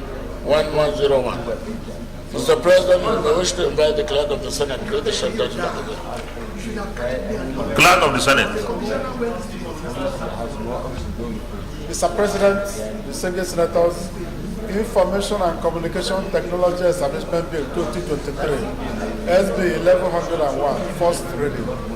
Information and Communication Technology, Onitsha, Establishment Bill 2023, SB 1101, first reading taken. Leader of the Senate. Mr. President, distinguished colleagues, the first order of the day is a motion requesting the Senate to consider the request of Mr. President, Commander-in-Chief, for the confirmation of the nomination of the following persons for appointment as members of the Independent Corrupt Practices and Other Related Offences Commission, ICPC, in accordance with the provision of Section 3, Subsection 3, and Subsection 7 of the Corrupt Practices and Other Related Offences Act 2000. The names are Justice Adamu Bello, retired, Northwest, Jigawa. 2, Hamdatu Mohammed, Northwest, Katsina. Mrs. Olubokola Balogun, retired, Southwest, Lagos. Barrister Obiara Samuel, member, Southeast, Anambra. Dr. Abdullahi Saidu, North Central, Niger. Prince Dauda Yahya, North Central, Nasarawa. Dr. Grace Chinyere, South, Delta. Mr. President, distinguished senators, the purpose of this motion on the order paper is for the request of Mr. President, Commander-in-Chief to be referred to the relevant committee for further legislative action. I therefore move that the request of Mr. President, Commander-in-Chief be referred to the appropriate committee for further legislative action. I so move. Minority Leader. Thank you, Mr. President, and my distinguished colleagues. I rise to second the motion that the request of Mr. President, CNC, be referred to the appropriate committee for legislative action. I so second. Distinguished colleagues, those in favor of the motion that the Senate do consider the request of Mr. President, CNC, on the confirmation of the nomination of the persons mentioned below as members of the Independent Corrupt Practices and Other Related Offences Commission, ICPC, say aye. Aye. Those against say nay. The ayes have it. Leader of the Senate. Mr. President, distinguished colleagues, the second order of the day is a motion standing in my name on the committal of the leader. So that they refer it to the appropriate committee. The request of Mr. President CNC is referred to the Committee on Anti-Corruption and Financial Crimes for further legislative action to report back within, Chairman, 1 week, 2 weeks, 1 week, within 1 week. Thank you. Leader of the Senate. Mr. President, distinguished colleagues, the second order of the day is a motion standing in my name on the recommittal of the Federal Medical Center of Bura, Oyo State, Establishment Bill 2023. Mr. President, with your permission, I wish to move the motion. You will proceed.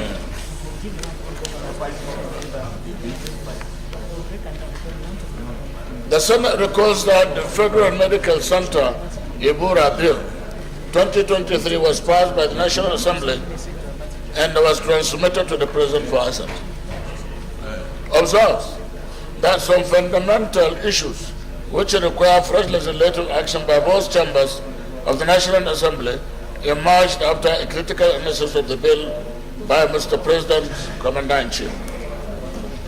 Aware that a technical committee of the Senate and House of Representatives and the Directorate of Legal Services met and worked on the bill, relying on Order 1, subsection B, and the Order 52, subsection 6 of Senate Standing Order 2022 as amended, accordingly resolves to resign its decision on the bill as passed and recommend same to the Committee of the Whole for consideration and passage. I so move.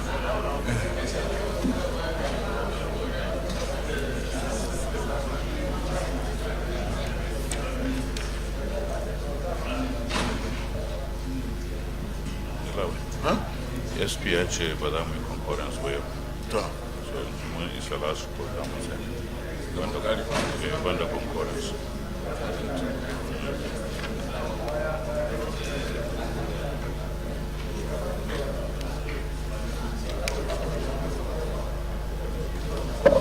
Thank you. Mun tsaya report na alƙali kenan ko? Ba za mu yi concurrence. But na san dai still we might move wannan. To ita kuma wannan tana magana wannan kage yanzu aka referring wannan report. Yanzu aka referring. Ke cike magana mai? To ai ba tana magana why not we take it tomorrow but Sunday ya suka da shi SP. Can stand down at education. Okay, I stand the national. Senator Biodo Olojumi, take your seat. No more talking. Yes, I've noted. Yes, yes, no problem.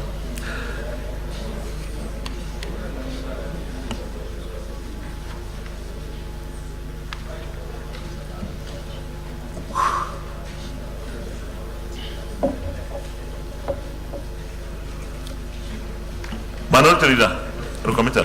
Thank you, Mr. President. I rise to second the motion that the Senate do resolve to the Committee of the Whole to consider the report. I so second.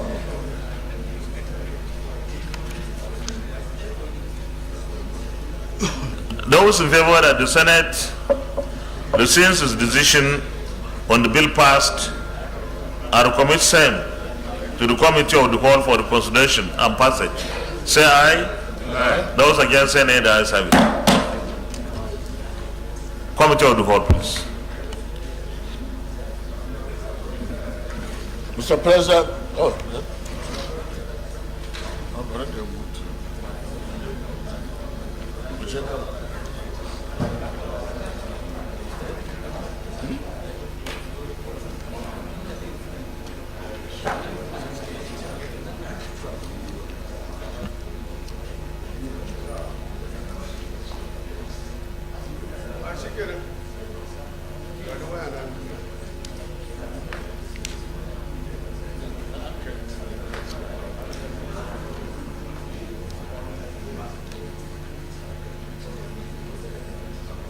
Chief Whip, stop disturbing Senator Ndume, please.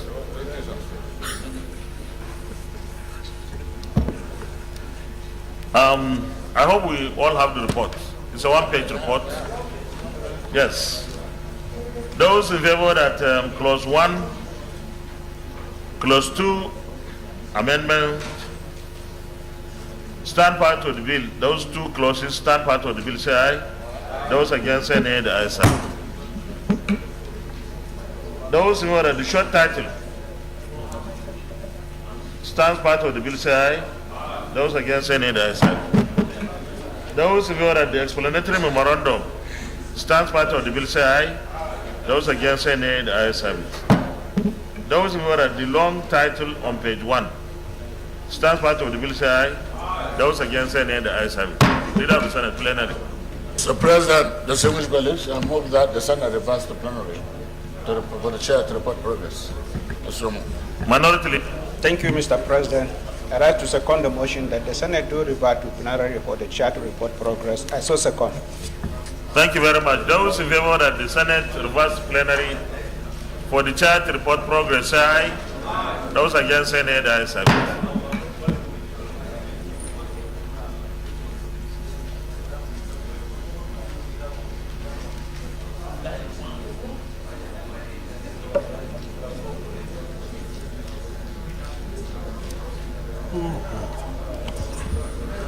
The Senate, in the Committee of the Whole, considered the Federal Medical Center, Igbora, Bill 2023 and approved as follows. Long title as recommended, clause 1 to 2 as recommended, short title as recommended, explanatory memorandum as recommended. Is this a true reflection of what transpired in the Committee of the Whole? Yes. Thank you. Leader of the Senate, third reading. Mr. President, distinguished colleagues, I move that the bill be now read the third time. I so move. Minority Leader. Thank you, Mr. President, and my distinguished colleagues. I second the motion that the bill be read for the third time. I so second. Distinguished colleagues, those in favor of the motion that the bill be now read the third time, say aye. Aye. Those against, say nay. The ayes have it. Clerk of the Senate. Mr. President, distinguished senators, the bill for an act to provide the legal framework to establish the Federal Medical Center in Igbora, Oyo State, and for related matters 2023, third reading. A bill for an act to provide the legal framework to establish the Federal Medical Center in Igbora, Oyo State, and for related matters 2023, third reading taken, and the bill is passed. Leader of the Senate. Mr. President, distinguished colleagues, the first order of the day is the second reading of Nigeria. No.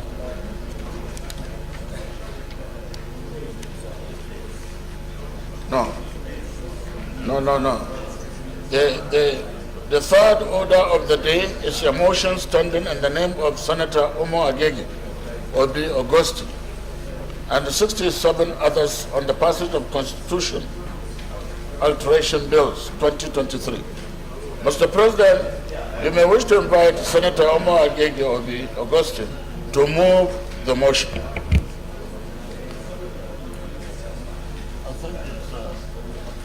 Opayemi.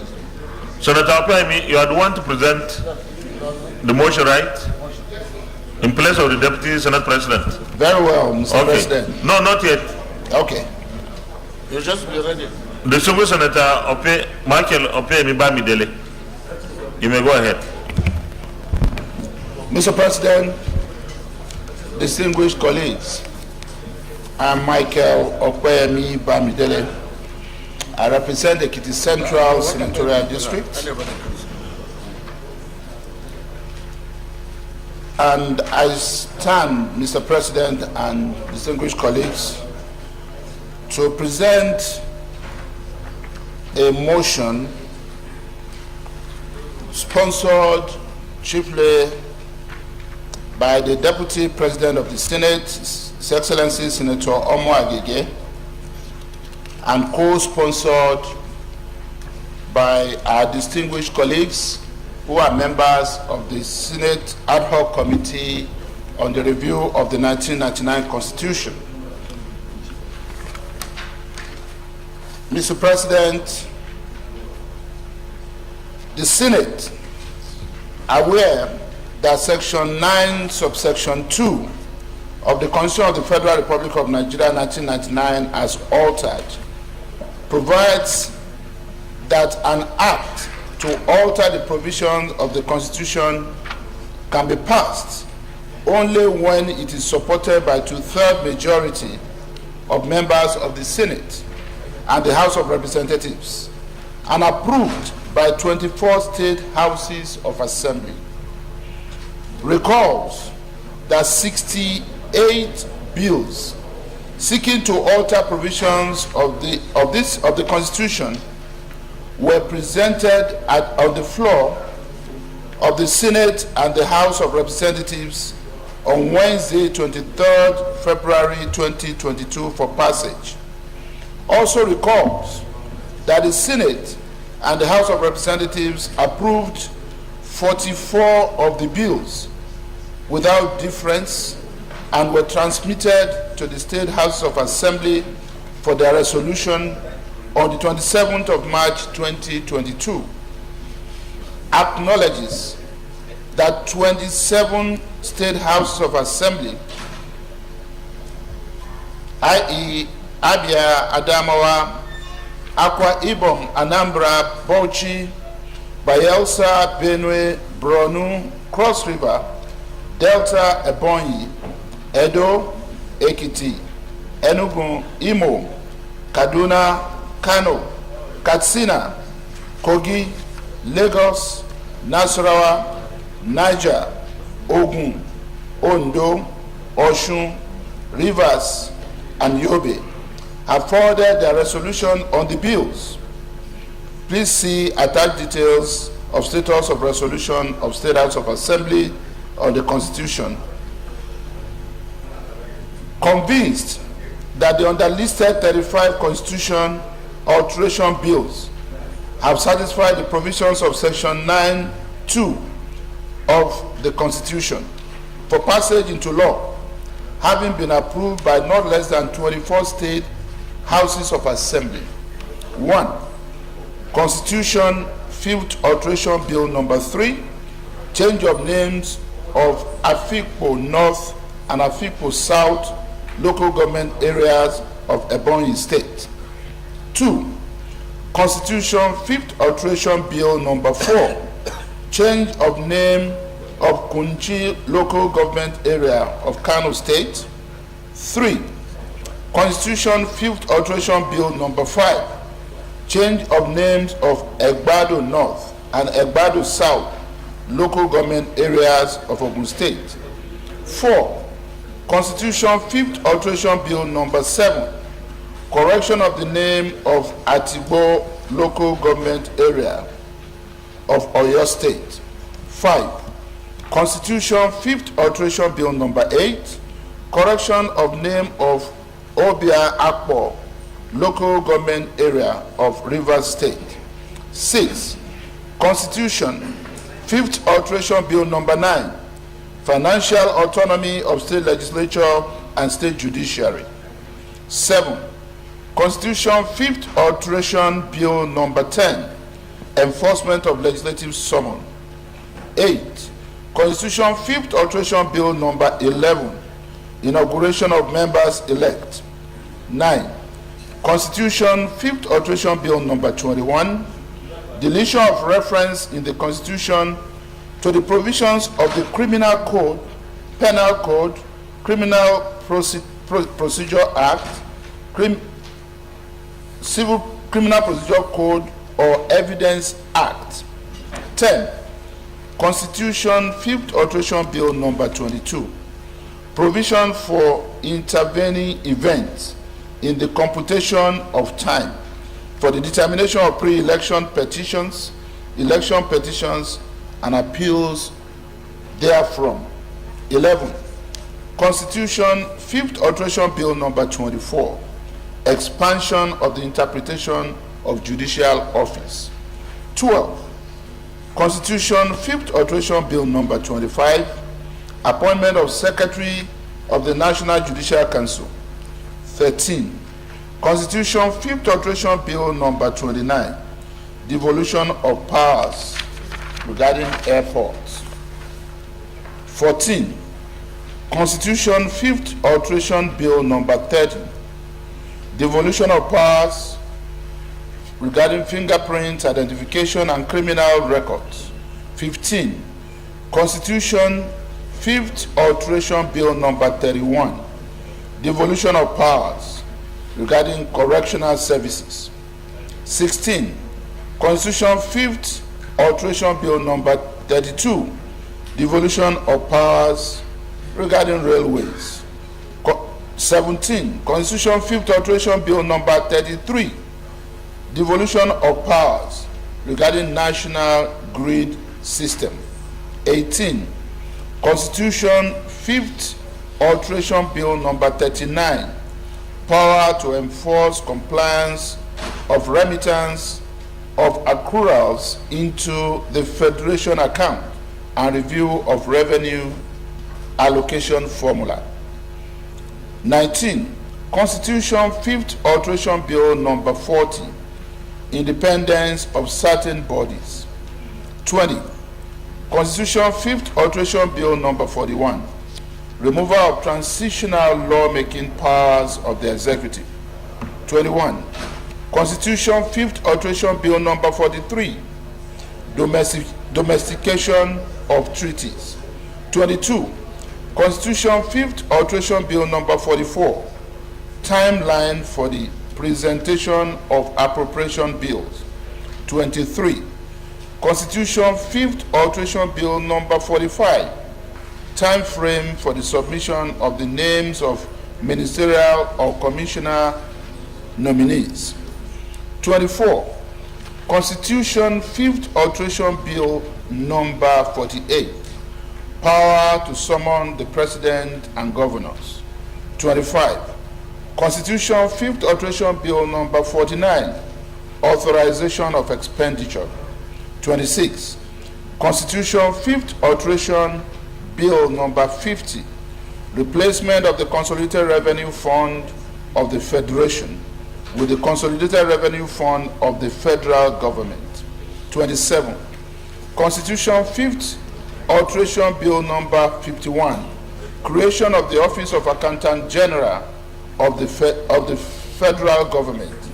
28. Constitution 5th Alteration Bill number 53, separation of the Office of the Attorney General of the Federation and of the state from the Office of the Minister or Commissioner for Justice. 29.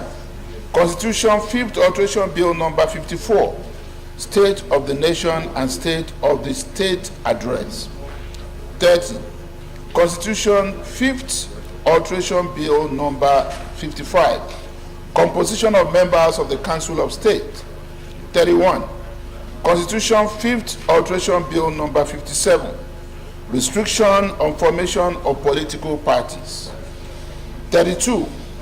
Constitution 5th Alteration Bill number 62, correction in the definition of the boundary of the Federal Capital Territory, Abuja. 33. Constitution 5th Alteration Bill number 63, fundamental human rights. 34. Constitution 5th Alteration Bill number 65, on food security. 35. Constitution 5th Alteration Bill number 66, on Nigeria Security and Civil Defense Corps. Accordingly, resolved to 1. Direct the clerk to the National Assembly to transmit the 35 bills that have so far met the requirement of the provision of Section 9, subsection 2 of the Constitution to Mr. President and Commander-in-Chief of the Armed Forces of the Federation for assent in line with the provisions of the Acts Authentication Act. And 2.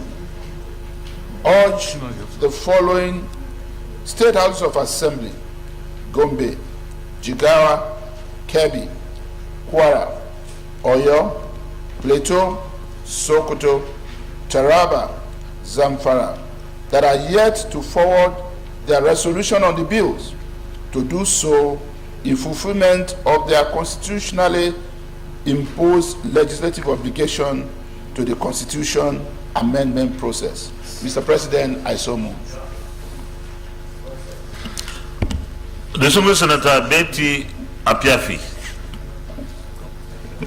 Mr. President, distinguished colleagues, my name is Betty Apiafi. I represent Rivers West Senatorial District.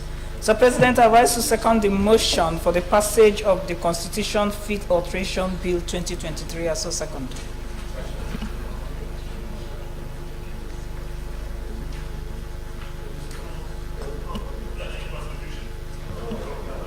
This is straightforward. Comments on the report.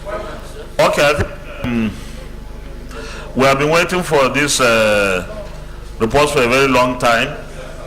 The National Assembly had worked on all the 64 issues, and I think we had expected a much earlier submission from the State House of Assembly. We still have some that are outstanding, but in the interest of speedy work, I think this motion is very important, that Mr. President receives something to work on. Meanwhile, we still expect that the State House of Assembly would turn in their own, those who have not, because there are some few states that are still being waited. So with this, we go to the prayers. There are two prayers for this motion. Direct the clerk to the National Assembly to transmit the 35 bills that have so far met the requirement of the provision of Section 9, subsection 2 of the Constitution to Mr. President, Commander-in-Chief of the Armed Forces of the Federation, for assent in line with the provisions of the Acts Authentication Act. Those in favor of this prayer say aye. Aye. Those against say nay. The ayes have it.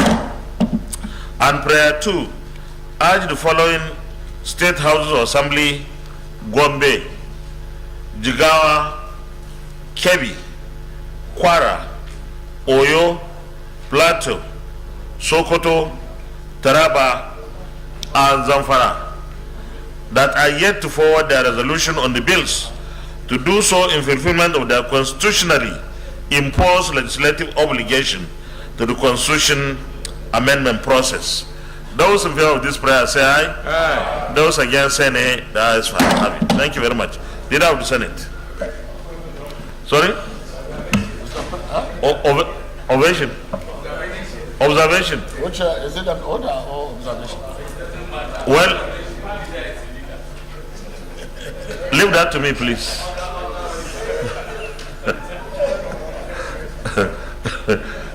Distinguished Senator Abdullah, you have some comments?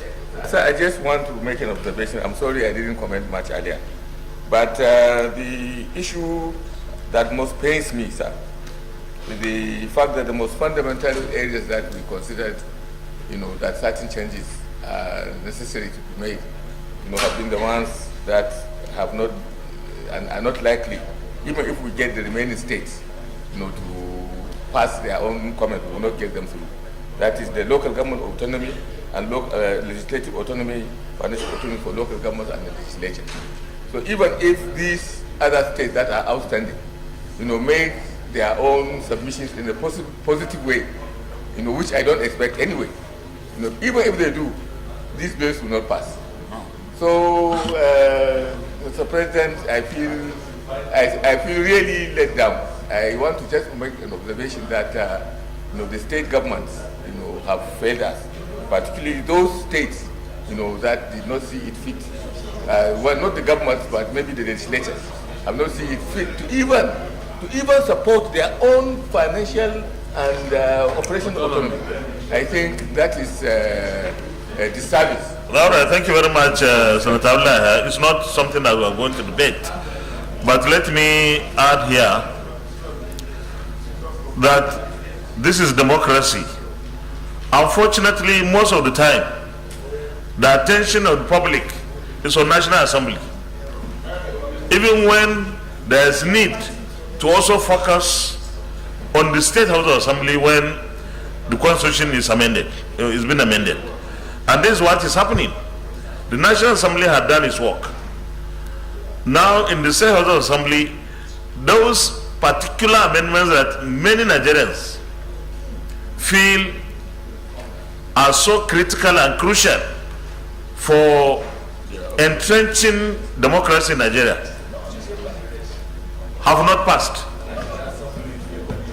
So it is very important that while citizens take particular interest in what the National Assembly does, they should equally take interest in what happens in our states, because it takes two to tango in the case of constitutional amendment. But all hope is not lost. We hope that the few that are left will make the difference that we need. But in a situation where they don't, I think the 10th National Assembly would have the responsibility again to go and follow this route of constitutional amendment. But the public, the citizens, will now know where the problem lies. It's not in the National Assembly. Thank you. Leader of the Senate. Mr. President, distinguished colleagues, the first order of the day is the second reader of Nigerian medical research.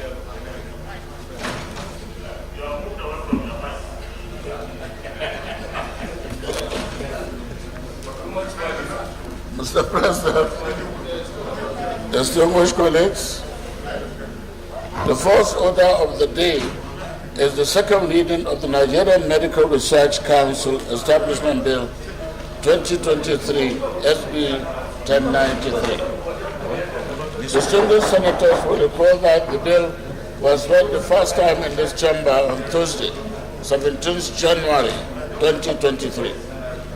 Mr. President, you may wish to invite Senator Honorable Yahaya Ibrahim to move the motion for the bill to be read a second time. Distinguished Senator Yahaya Ibrahim Yahaya Olurogbe, Kwara Central. Thank you, Mr. President, distinguished colleagues. My name is Ibrahim Yahaya Olurogbe. I represent the people of Kwara Central Senatorial District. That is known as the Lorry Emirate, the southernmost emirate of northern Nigeria. Mr. President, my highly respected and distinguished colleagues, permit me to lead the debate on this very important bill, which seeks to establish the Nigerian Medical Research Council as an autonomous council to carry out medical research in all its ramifications and to make provisions for the transfer of assets and liabilities of the National Institute of Medical Research established under the National Agency for Science and Engineering Infrastructure Act of 1992.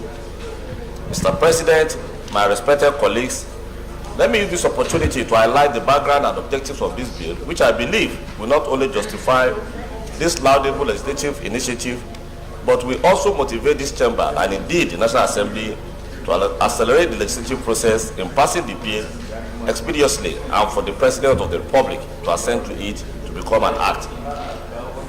Distinguished colleagues, medical research has been in existence since time immemorial. It is the process of investigating causes of disease, patterns and trend of diseases, the risk factors for disease, treatment options, method of prevention of disease, differences in prognosis, that is the outcome of illnesses in different persons, sexes, age groups, environment, and other variables. It is through research that man has been able to overcome the effect of diseases, to extend life expectancies, reduce or eliminate sufferings from disease or their treatment, develop various forms of innovations in the promotion of health, prevention of illnesses, diagnose disease, treat disease, and rehabilitate persons affected by diseases. Medical research leads to significant discoveries, improve healthcare, and ensure that patients receive the best care possible. It is what makes the development of new diagnostics, new medicines, and treatment possible. Without it, man will not be able to move forward in the development of medicine and improving living standards and longevity. Nigeria's effort at producing a policy and establishing mechanism for promotion and organization of medical research started in 1958, with the enactment of the West African Council for Medical Research Act, Cap 215, Laws of Federation of Nigeria, 1958. By Decree number 72 of 1966, the then Federal Military Government established the Nigeria Council for Medical Research, which replaced and took over the asset of West African Council for Medical Research, pursuant to provisions of Section 10, Sub 1 and 2 of the Nigeria Council for Medical Research Decree.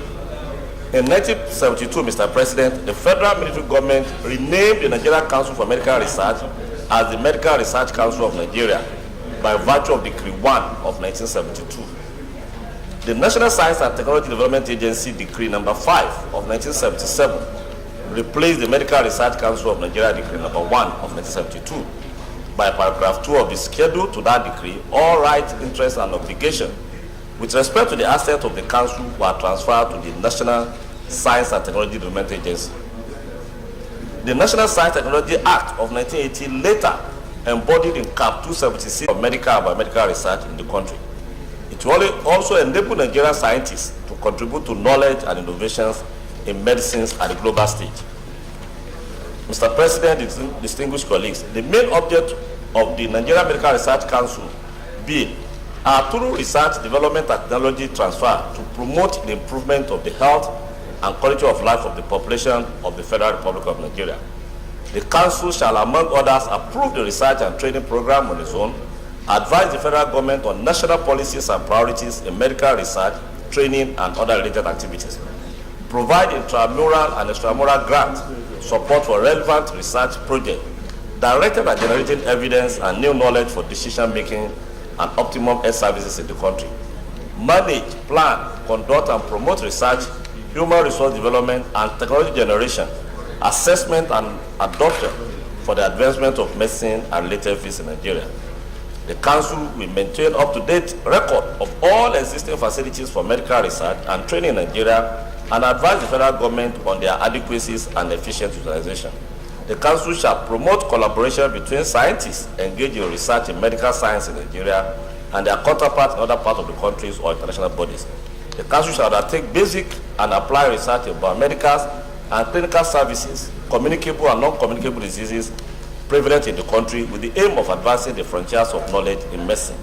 The Council shall promote and support research on complementary and alternative medicine and homegrown research innovations and discoveries in drugs and vaccine development. And the Council that shall disseminate the result of medical research undertaking within and outside Nigeria on diseases of interest to the country.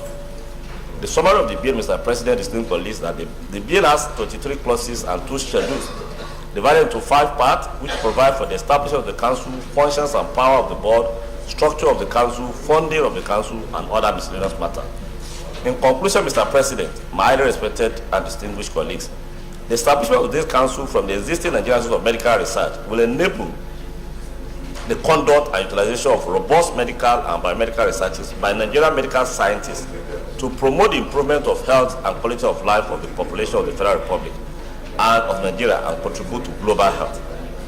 As the current Nigerian Institute of Medical Research is benefiting from government budget, and the additional funding being proposed is from existing funding mechanism, that is the Basic Healthcare Provision Fund, already established by an act of this Parliament, as well as the proposal for the Council to inherit the asset of Nigerian Institute of Medical Research. There is no need for compendium of financial application of the agency, and there will be no additional resources being proposed. Mr. President, distinguished colleagues, I humbly urge you all to support the delivery of this bill. Thank you for your kind attention. I so submit, Mr. President. Senator Ibrahim Hassan. Thank you very much, Mr. President. Ibrahim Hassan Hadeja, Jigawa Northeast. Mr. President, I rise to wholeheartedly support this motion sponsored by Senator Ibrahim Oloriegbe on the repositioning of the Nigeria Medical Research Council. For the simple reason, Mr. President, that we are not creating anything new. We are simply repositioning and reconstituting the council so that it can focus on the core mandate of medical research. Mr. President, the Parent Act is over 50 years old, 1972, And the only change was that it was subsumed under NASENI, which is the general science research body set up by the government, I think around 1979. So just excising the medical research aspect and reposition it on a standalone basis, I think is more than justified, so that instead of being jumbled up with other research organs, we can have dedicated medical research that will serve the medical industry. So I so move, Mr. President. I'm entirely in support of this motion. Thank you. Those in favor that this bill will now read a second time, say aye. Aye. Those against, say nay. The ayes have it. Clerk of the Senate. Mr. President, distinguished senators, a bill for an act to establish the Nigerian Medical Research Council as an autonomous council to carry out medical research in all its ramifications, and to make provisions for the transfer of assets and liabilities of the National Institute of Medical Research established under the National Agency for Science and Engineering Infrastructure Act of 1992 and for related matters 2023.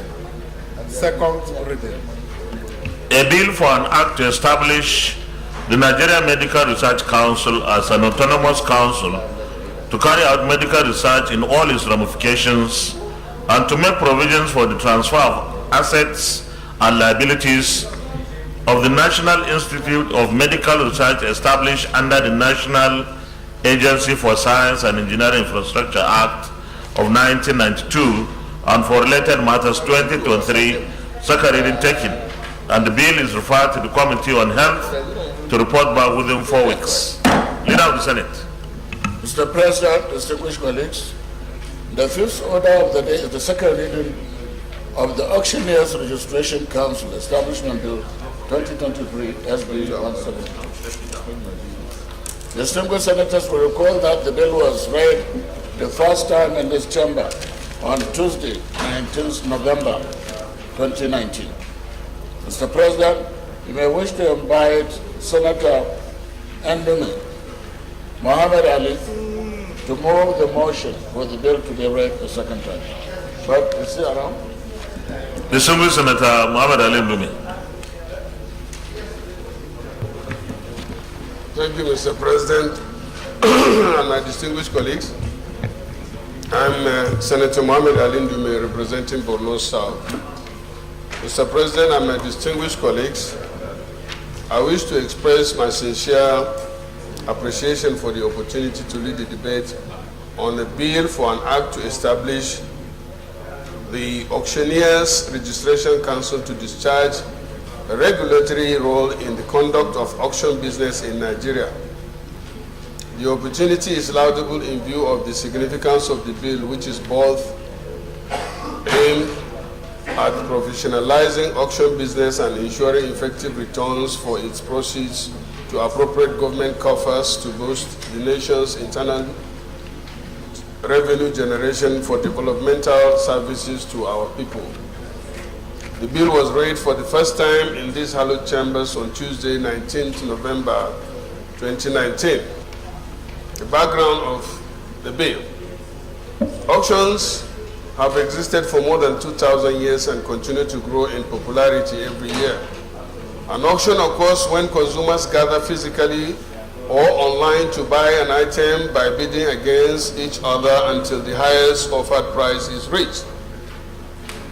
As time has gone by, auctions have become more and more popular as means to sell goods and assets. Technology has changed the face of auctions from the days where auctioneers would stand before an audience and call on auction to today's auctions where computers and smartphones are utilized daily.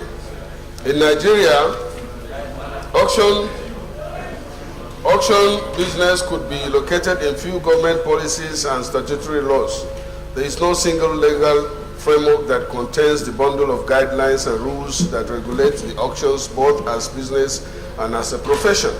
This bill is therefore proposed to fill this wide gap to provide the law that establishes an institutional framework responsible for regulating the conduct of auction in all its ramifications in Nigeria. The objective of the bill includes: 1.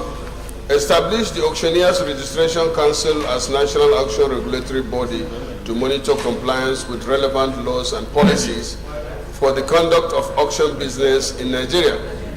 2. To empower the council to register auctioneers, grant licenses auctioneers, or revoke or suspend licenses of members upon violation of rules, codes, ethics, or policies for the conduct of auction. And 4, establish standards for the conduct of auction business consistent with international best practices. And 5, empower the council to treat complaints from members of the general public on auction sales and to take appropriate disciplinary actions to remedy bad situations in the conduct of auction business. And 6, facilitate effective harmonization of auction business in all its ramifications to create a sense of order, direction, and certainty. In the light of the foregoing, it is apt to state that the legislative proposal under this consideration will go a long way in helping Nigeria with a legal framework that regulates auction business in the country as it obtains in other jurisdictions within Africa and the rest of the world. Finally, Mr. President, the cost implication, which is required by our rules. Mr. President and my distinguished colleagues, it may interest you to note that the proposed Auctioneers Registration Council will not rely on any government funding through annual budgetary allocation for its establishment and operation. It shall be self-funded through practicing fees paid by registered and licensed auctioneers, charges and dues prescribed and recoverable by the Council. Conclusion. Mr. President, distinguished colleagues, I solicit your usual support in consideration of this bill and its expeditious passage into law. Thank you very much.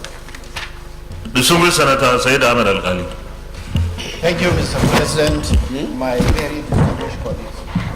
Mr. President, my name is Said Al-Ali. I represent Gombe North. Mr. President, my distinguished colleagues, I went through the lead debate. 3 things are very fundamental. 1, this is one time that we need to generate revenue, at least to reduce the deficit component of our national budget. Mr. President, this auction is being done arbitrarily, so there is need for us to have transparency and accountability in the auction process. Finally, Mr. President, the bill doesn't have any financial implication on the government. On that note, Mr. President, I support the second passage of bill into law. I so submit. Distinguished colleagues, those in favor of the motion that this bill be now read a second time, say aye. Aye. Those against say nay. Ayes have it. Clerk of the Senate. Mr. President, distinguished senators, a bill for an act to establish the Auctioneers Registration Council of Nigeria for the purpose of regulating and monitoring the business and practice of auctioneers and auctioneering in Nigeria and for related matters 2023. Second reading. A bill for an act to establish the Auctioneers Registration Council of Nigeria for the purpose of regulating and monitoring the business and practice of auctioneers and auctioneering in Nigeria and for related matters 2023. Second reading taken. And the bill is referred to the Committee on Establishment and Public Service for further legislative action to report back within 4 weeks. Leader of the Senate. Mr. President, distinguished colleagues, the 6th order of the day is the second reading of Project Development Agency Establishment Bill 2023, SB 1097. Point of order, sir. Point of order, Senate Leader. In accordance with the Rule 8, subsection 3 of the Standing Rule, I move that the Senate extend its sitting beyond 2 p.m. I so move. Minority Leader. Thank you, Mr. President, and my distinguished colleagues. I so second the motion, heavily moved by the leader. I so second. Thank you very much, Minority Leader. Distinguished colleagues, those in favor of the motion that we suspend our rules to sit beyond 2 p.m. say aye. Aye. Those against say nay. The ayes have it. Leader, you may continue.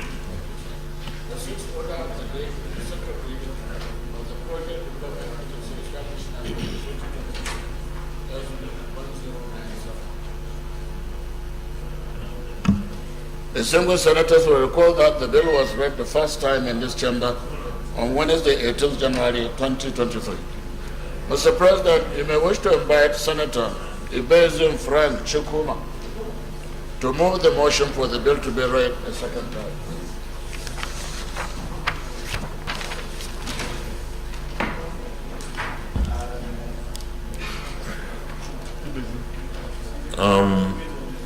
Distinguished Senator Chukuma Frank Ibezim. Thank you, Mr. President, distinguished colleagues.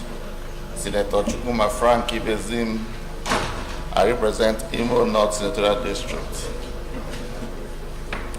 Mr. President, distinguished colleagues, permit me to lead the debate on this important bill which seeks to provide for the establishment of the Project Development Agency charged with the broad function of generating and catalyzing industrialization by carrying out industrial research from the laboratory stage to the pilot plant stage, and by rendering consultancy services to governments, industry, and individuals. It is therefore one of the oldest research institutes in the country. The bill was first read in this hallowed chambers on Wednesday, 18 January 2023.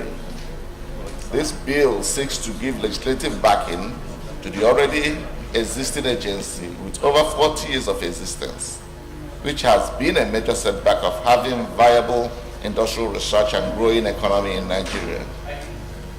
The Project Development Agency bill, when enacted into law, will have the mandate to, among others, conduct research in engineering machinery and equipment, industrial materials, and processes to pilot plant stages, including engineering design, development, and fabrication, and in particular to conduct research into material science and technology, including metallurgy, foundry work, plastics, and synthetic fibers. 2. Processing of ceramic materials and other solid-based minerals for industrial use, including development of ceramics, glass, and mineral technologies. 3. Processing of agro-produce into various byproducts through the development of appropriate technology and machinery requirements. 4. Carry out mechanical engineering, including engineering design, fabrication, machining, and other processes. 5. Carry out coal conversion and utilization. 6. Carry out chemical plant development. 7. Carry out electrical and electronic elements, particularly electrical generators, motors, transformers, switchgear, barrels, and other equipment. 8. Undertake economic evaluation of research results to establish their viability in micro, small, medium, and large enterprise development. 9. Carry out training in specialized technical areas and award proficiency certificates. 9. Establish a specially advanced technology center with a postgraduate degree awarding curriculum in science and technology in collaboration with an accredited university. And 10. Carry out technical, analytical, and consultancy services for existing and planned industries. And lastly, handle any other related matter as may be determined by the Minister of Mr. President. Mr. President, distinguished colleagues, taking into cognizance the existence of the agency over the past 43 years, the developments in the industry and policy trust of government, it is expedient to provide the needed legislative framework for the agency to operate optimally, as it will provide a robust legal framework which will strengthen and reposition the agency to effectively discharge its statutory responsibilities, and it will bring about operational improvements. I therefore urge you, my respected colleagues, to support this bill for second reading. Thank you, and thank you, Mr. President. Thank you. I need someone to second it.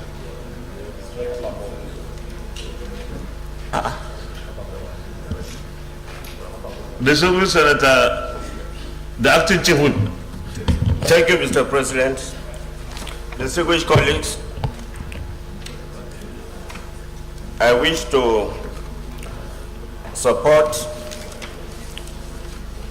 the bill as ably presented by Senator Ibizan, and the timing of this bill for the Project Development Agency is apt, and all the postulations of the bill are indeed very timely and is hereby supported for second reading. Thank you, Mr. President.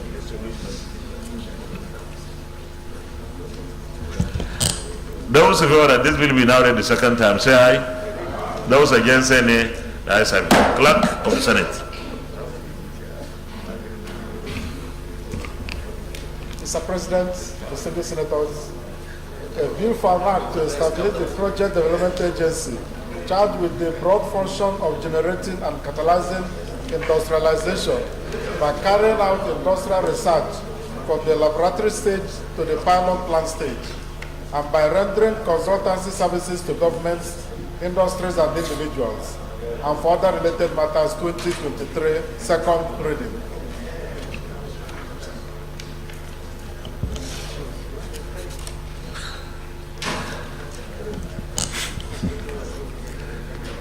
A bill for an act to establish the Project Development Agency charged with the broad function of generating and catalyzing industrialization by carrying out industrial research from the laboratory stage to the pilot plant stage, and by rendering consultancy services to government, industry, and individuals, and for other related matters, 2023, second reading taken.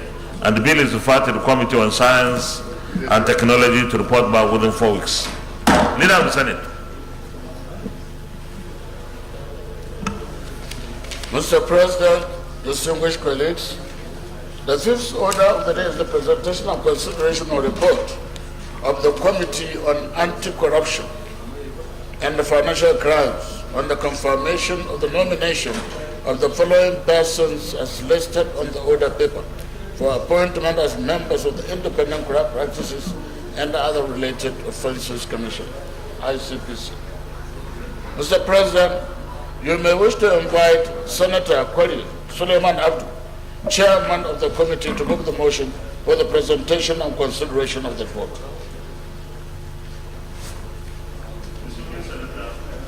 Distinguished Senator Suleiman Abdu Kwali.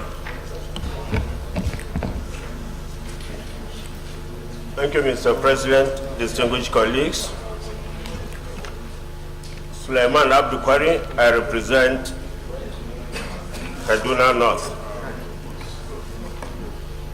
Mr. President, distinguished colleagues, I move that the Senate do receive and consider the report of the Committee on Anti-Corruption and Financial Crimes on the screening of the nomination of the following persons for appointment as members of Independent Corrupt Practices and Other Related Offences Commission, ICPC.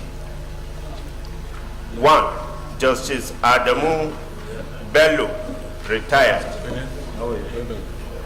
Northwest, Jigawa State.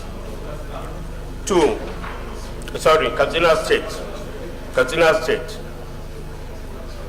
2. Hanatu Mohammed, Northwest, Jigawa State. Mrs. Olubukola Balogun from Southwest, Lagos. Barrister Obiara Samuel, Southeast, from Anambra State. Dr. Abdullahi Saidu, North Central, Niger State. Prince Dauda Yahaya North Central, Nasarawa State, and Dr. Grace Chinyere, South South from Delta State. I so move.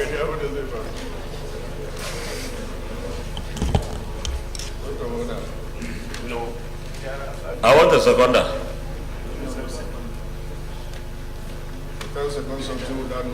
Senator Ali Ndume.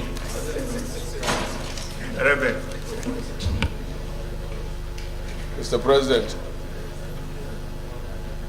you ordered me to second this motion, but I find it very difficult to second a motion without notice in there. But if you say I should, then it should be on record that you asked me to do the secondment. It's already on record. I called you before you stood up. On behalf of the Senate President. No. There's nothing like on behalf of the Senate President. You introduce yourself and the senatorial district you represent. Okay. Distinguished colleagues, my name is Senator Mohamed Ali Ndume. I've been directed to second the motion by Senate President, and so I willingly second the motion. Well, ordinarily, this your secondment could not pass the test, integrity test of our standard, because it's like someone put a gun on your head. Willingly. So we deal away with all the other things before that.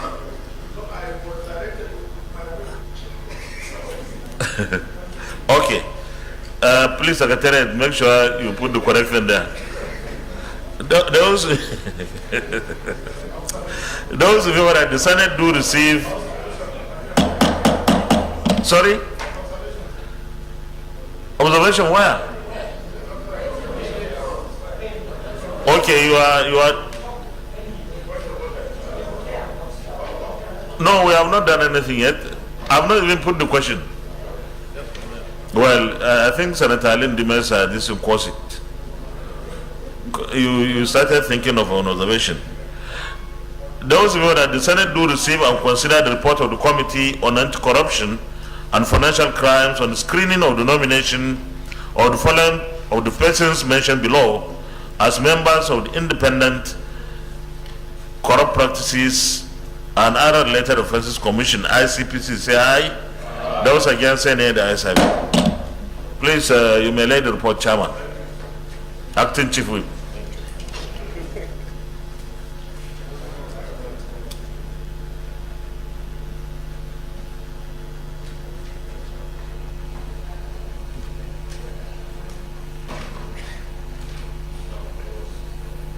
You can present the report. Thank you, Mr. President, distinguished colleagues. The President, pursuant to Section 3, Subsection 3 of the ICPC Act 2000, which requires that the Commission shall consist of 12 commissioners, two of whom shall come from each of the 6 geopolitical zones, has made the following nominations to the Senate for consideration and confirmation. 1, Justice Adamu Bello, retired, Northwest, from Katsina State.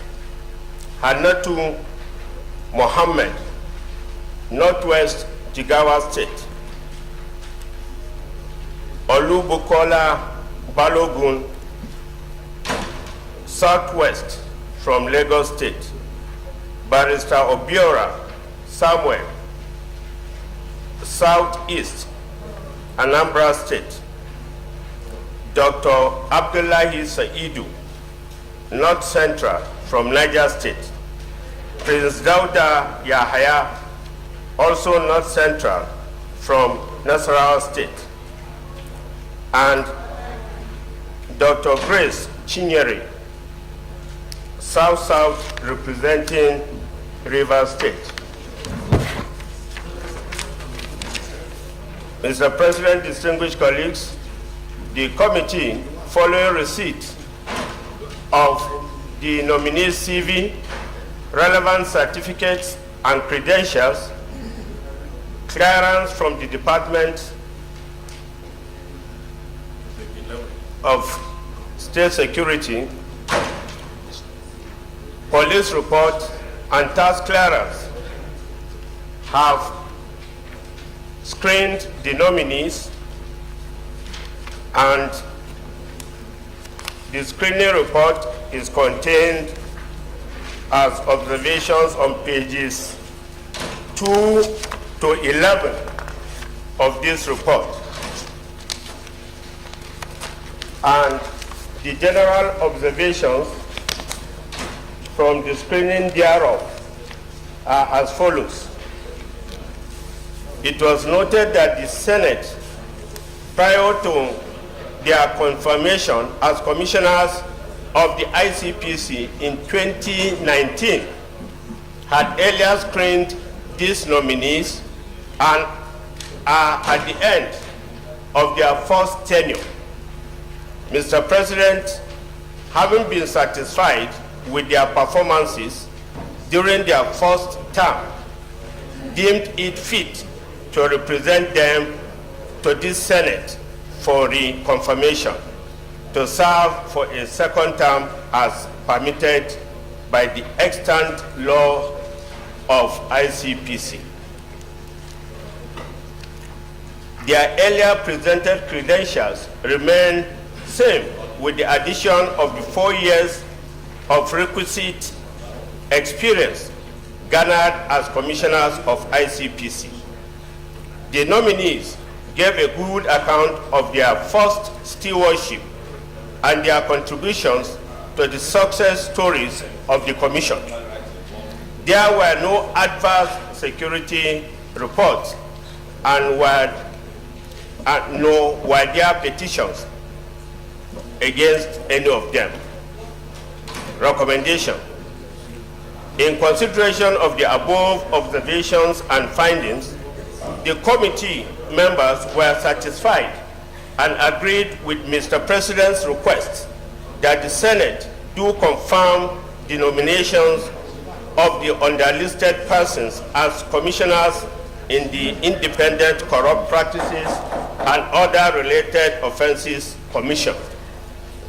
1.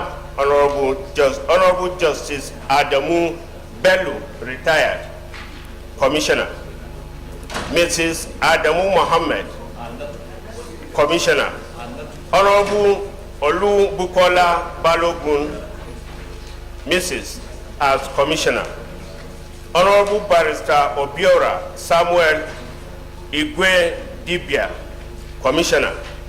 Dr. Abdullahi Meikanu Sayidu, also as Commissioner. Dauda Yahaya Umar, Commissioner, and Dr. Grace Nke Chinyere Chinda, also as Commissioner. The committee wishes to thank Mr. President and distinguished colleagues for this ample opportunity that was availed us to be of service to the Senate and the nation. Thank you very much. Thank you very much. Distinguished Senator Barrow Jibrin. Thank you, Mr. President. My name is Barrow Jibrin. I represent Kano North. Mr. President, permit me to commend the chairman and members of this committee for a job well done, because the report is well put together. What is going on? This hand wrenching. Huh? Am I the only one seeing this thing? I hope I'm not seeing in parallax. Okay, Mr. President, because the report is well crafted and very, very clear, straight to the point. These nominees, Mr. President, they have been screened in 2019. And from the report before us, they've done very well in their various offices. Therefore, Mr. President. I don't think there's a need to waste more time. What we need to do, based on the sound pedigree of these nominees and their performance so far in their various offices, I will urge the Senate to give its note for the confirmation of these nominees for another term in office. I so recommend, Mr. President. I so urge, Mr. President. Well, we wouldn't like to waste time, but Senator Said Al-Ali has raised his hand. Yeah, thank you, Mr. President, my distinguished colleagues. My name is Said Al-Ali. I represent Gombe North. Mr. President, I have no quarrel about the qualification and the pedigree of the nominees. However, I was thinking the committee would be too generous to look at the spread, because I can see Justice Adamu Bello and Hannatu from Northwest having 2 nominees, and Dr. Abdullahi Saidu and Prince Dauda Yahya from North Central. No nominee from my geopolitical zone. So, Mr. President, I was thinking the committee would be too generous enough to look at the spread and make an issue on behalf of my geopolitical zone. I raise my case. I don't know whether it's because there is no no vacancy. So it's only for those that have expired. Their tenures are full cycle. Yes. Senator Michael Opeyemi Bamidele. Thank you, Mr. President and distinguished colleagues. I'm Michael Opeyemi Bamidele. I represent the Central Senatorial District. Mr. President, just 2 quick observations. Again, let me say I am fully in support of the recommendations of the committee. However, with respect to nominee number 3, we need to be sure that we are actually confirming the recommendation of someone who is alive. She is described as Mrs. Olubukola Balogun, retired. Now, the word RTD or retired is usually something that comes after a title of a person who has finished serving in that capacity. But when you describe an individual as retired, is that to say that the person is no longer alive? Or as we say in law, is the person out of jurisdiction? Number three, I actually thought maybe it was a secretariat problem, but I saw that even the letter that came from the presidency as published on the other paper also carries the name as Mrs. Olubukola Balogun, retired.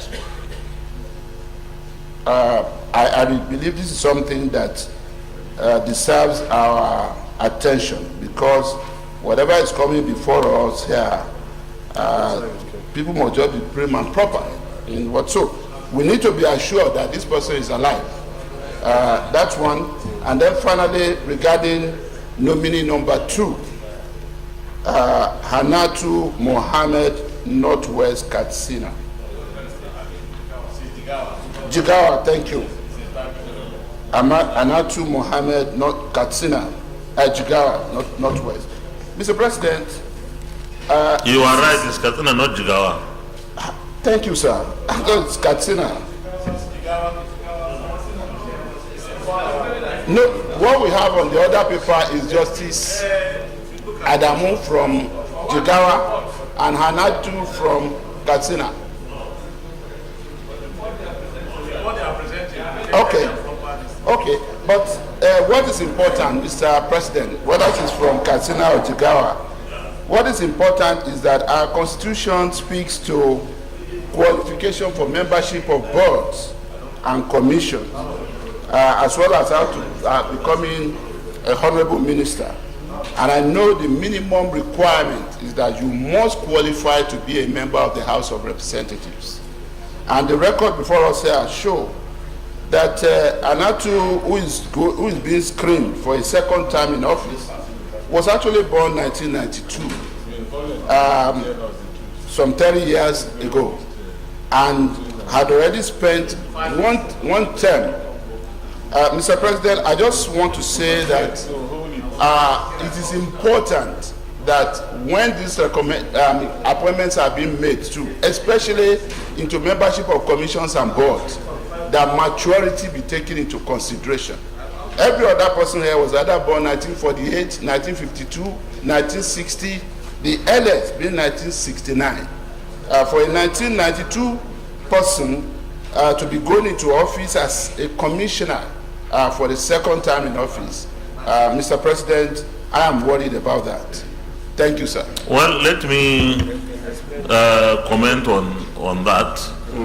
If we had, if we approved of this last 4 years, she would be how many?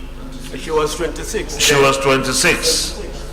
The House of Reps today is 25.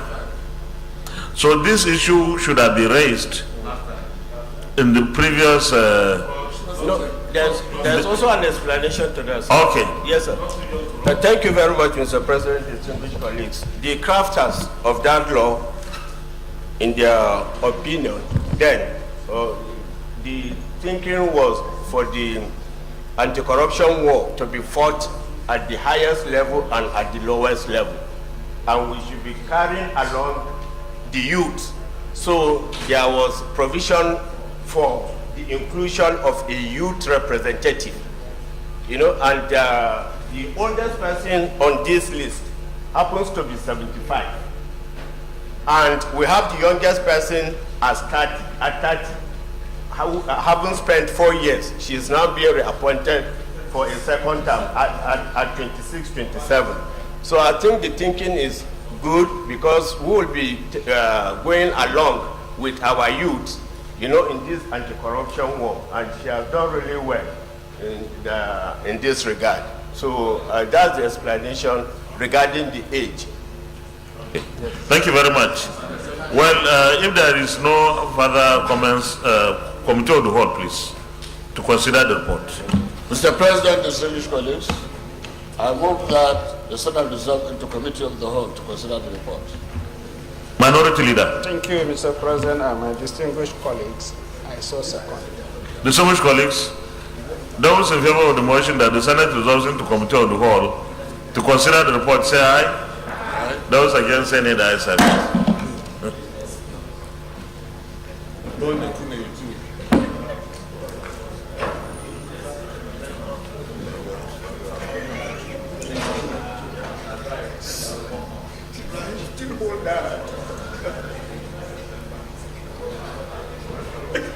No. This we are, I'm holding.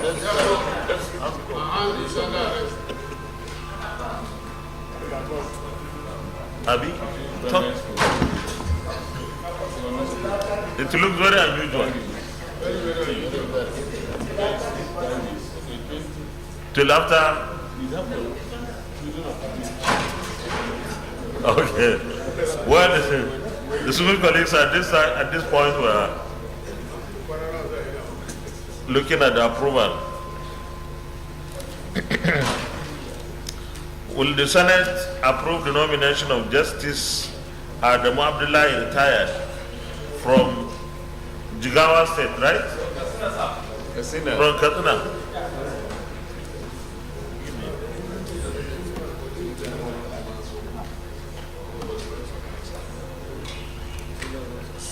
First days.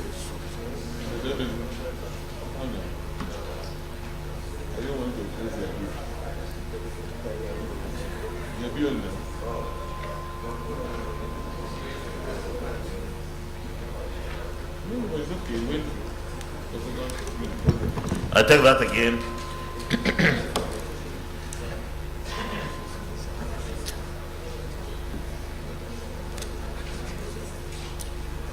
Will the Senate approve the nomination of Justice Adamu Bello, retired, from Katsina State, representing Northwest, as a member of the Independent Corrupt Practices and Other Related Offences Commission, ICPC.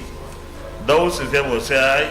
Aye. Those against say nay. The ayes have it. Will the Senate approve the nomination of Hannatu Muhammad from Jigawa State, representing Northwest, as a member of the Independent Corrupt Practices and Other Related Offences Commission, ICPC? Those in favor say aye. Aye. Those against say nay. The ayes have it. Will the Senate approve the nomination of Mrs. Olubukola Balogun, retired, from Lagos State, representing Southwest, as a member of the Independent Corrupt Practices and Other Related Offences Commission, ICPC? Those in favor say aye. Aye. Those against say nay. The ayes have it. Yes. Is she retired as Mrs. or she's retired as a human being, a living human being? We need to be sure. Sorry, I should have given some explanation to that. I think that was how the nomination came. You know, and I think in your legal drafting, you maintain the way it came from President, and she gave us some explanation, just the same way you are raising it, that the President addressed her as retired all the time when they meet. And so in penciling her name, he still inserted that retired. But she's a retired permanent secretary, and she was there live, you know, during the screening. Yes. Well, we normally don't give tax to that, but since it came with that, I think it's fine. The only thing we can do, if we must, is to, when writing the report, also advise that we have observed somebody Olubukola referred to as retired, you know, so that next time, if you are not a military or paramilitary, you will not be referred to as retired or justice, if it is necessary. But at this point, I think we retain the retired there, because that's how it came. Okay. Will the Senate approve the nomination of Mrs.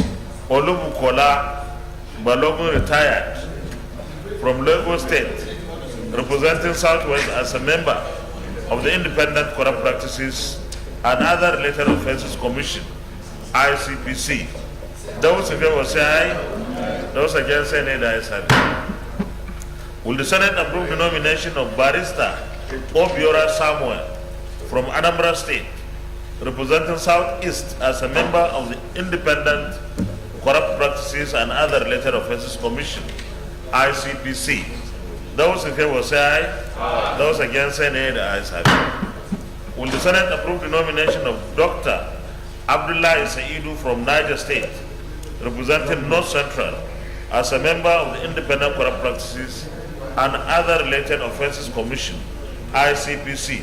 Those in favor say aye. Aye. Those against say nay. The ayes have it. Will the Senate approve the nomination of Prince Daude Haya from Nasarawa State, representing North Central, as a member of the Independent Corrupt Practices and Other Related Offences Commission, ICPC?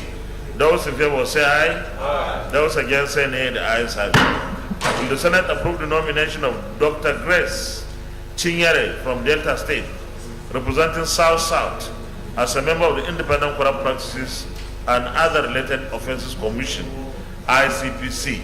Those in favor say aye. Aye. Those against say nay. The ayes have it. Leader of the Senate, plenary. Mr. President, distinguished colleagues, I move that the Senate revert to plenary for the chair to report progress. Leader. Thank you, Mr. President, and my distinguished colleague. I second the motion that the Senate do revert to the plenary for the chair to report progress. I so support.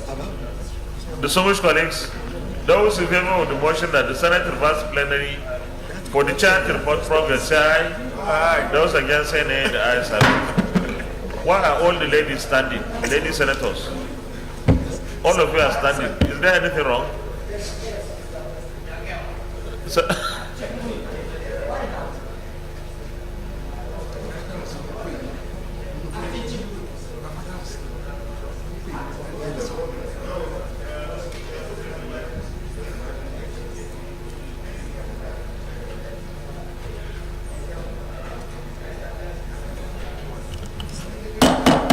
Chief Whip,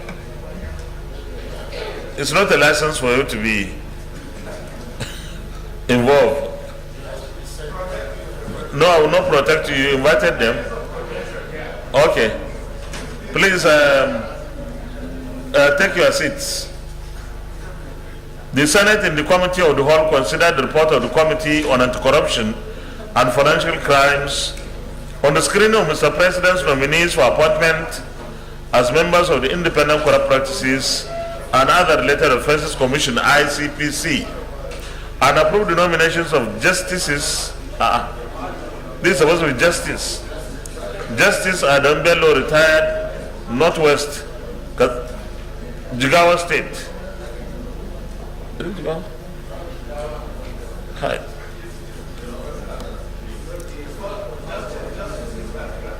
Okay, so this is correct. Justice Adamu Bello, retired, Northwest, Katsina State. Hannatu Mohammed, Northwest, Jigawa State. Mrs. Olubukola Balogun, retired, Southwest, Lagos State. Barrister Obiora Samuel Igweji Bia, Southeast, Anambra State. Dr. Abdullah Mekano Saidu, North Central, Niger State. Prince Daude Haya Umar, North Central, Nasarawa State. Dr. Grace Chinyere, South, River State, as members of the Independent Corrupt Practices and Other Related Offences Commission, ICPC. Is this a true reflection of what transpired in the Committee of the Whole? Yes. Thank you.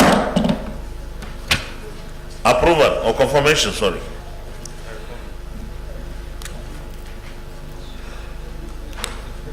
Will the Senate confirm the nomination of Justice Adam Bello, retired, from Katsina State,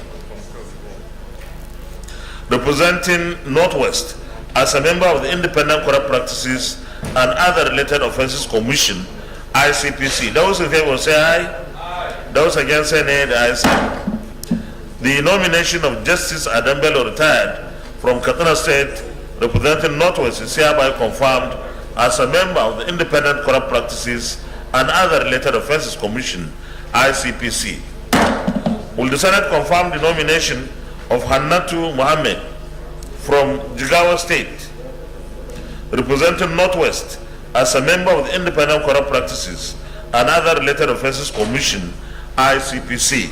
Those in favor say aye. Those against say nay. The ayes have it.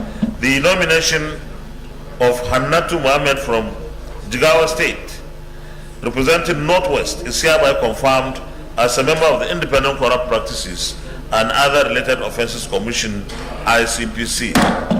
Will the Senate confirm the nomination of Mrs. Olubukola Balogun, retired, from Lagos State, representing Southwest, as a member of the Independent Corrupt Practices and Other Related Offences Commission, ICPC? Those in favor say aye. Those against say nay. The ayes have it. The nomination of Mrs. Olubukola Balogun, retired, from Lagos State, representing Southwest, is hereby confirmed as a member of the Independent Corrupt Practices and Other Related Offences Commission, ICPC.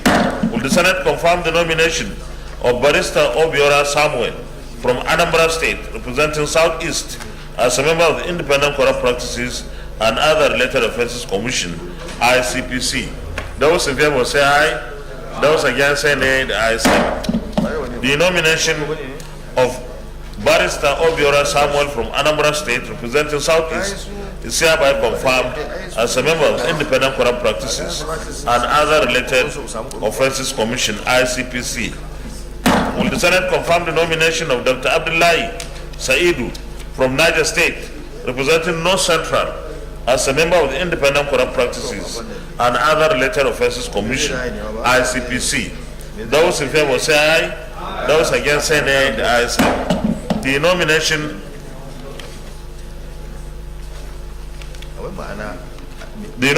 of Dr. Abdullahi Saidu from Niger State, representing North Central, is hereby confirmed as a member of the Independent Corrupt Practices and Other Related Offences Commission, ICPC. Will the Senate confirm the nomination of Prince Daude Haya from Nasarawa State, representing North Central, as a member of the Independent Corrupt Practices and Other Related Offences Commission, ICPC. Those in favor say aye. Those against say nay. The ayes have it. The nomination of Prince Dauda Yahya from Nasarawa State, representing North Central, is hereby confirmed as a member of the Independent Corrupt Practices and Other Related Offences Commission, ICPC. Will the Senate confirm the nomination of Dr. Grace Chinyere from Delta State, representing South as a member of the Independent Corrupt Practices and Other Related Offences Commission, ICPC? Those in favor say aye. Those against say nay. The ayes have it. The nomination of Dr. Grace Chinyere from Delta State, representing South is hereby confirmed as a member of the Independent Corrupt Practices and Other Related Offences Commission, ICPC. Congratulations to all of them, and we expect that they will soon resume their offices and start and continue with good work they have been doing. This administration and indeed all Nigerians want to ensure that corruption is wiped out of this country, and fighting corruption is not for government alone. It's for everyone. Citizens have roles to play as well. Congratulations once again to all of them. Leader of the Senate. Mr. President, distinguished colleagues, the seventh order of the day is the presentation and consideration of the report of the Committee on Judiciary, Human Rights and Legal Matters on the Federal High Court Act Amendment Bill 2023 SB 745. Distinguished senators will recall that the bill was referred to the committee on Wednesday, 23rd February 2023. Mr. President, you may wish to invite Senator Opeyemi Bamidele, Chairman of the committee, to move the motion for the presentation and consideration of the report. Distinguished Senator Michael Opeyemi Bamidele. Oh, sorry. Yeah, I think we can do so. Yeah, you can take the other one too. Sorry, I take the two at the same time. Mr. President, distinguished colleagues, the eighth order of the day is the presentation and consideration of the report of the Committee on Judiciary, Human Rights and Legal Matters on the franchising establishment bill 2023 SB 969. Distinguished colleagues will report that the bill was referred to the committee on Tuesday, 1 April 2022. Mr. President, we may wish to invite Senator Opeyemi Bamidele, Chairman of the committee, to move the motion to the presentation and consideration. Distinguished Senator Michael Opeyemi Bamidele can present the two.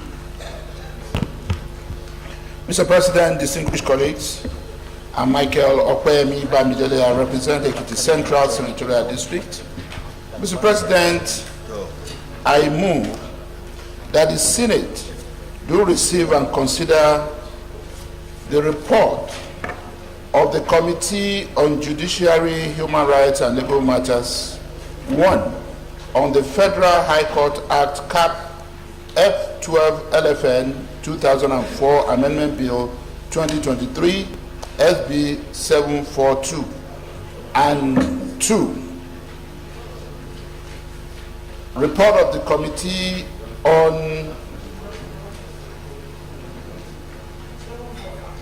the Franchising Establishment Bill 2023 SB 969. Mr. President, I move.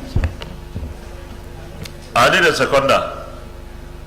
Distinguished Senator Tokumbo Abim. Thank you, Mr. President. My name is Senator Adetokunbo Abim from Lagos East Senatorial District. Mr. President, my distinguished colleagues, I rise to support, to second the report on the Federal High Court Act Cap F12 LFN SB 745. I so second. Distinguished colleagues. I'm taking the second one. Oh, okay. Also, Mr. President, my distinguished colleague, I also second the other bill to create a framework for the regulation of franchising and to guide the relationship between franchisors and franchisees for matters connected herewith, SB 969. I so second, Mr. President. Thank you.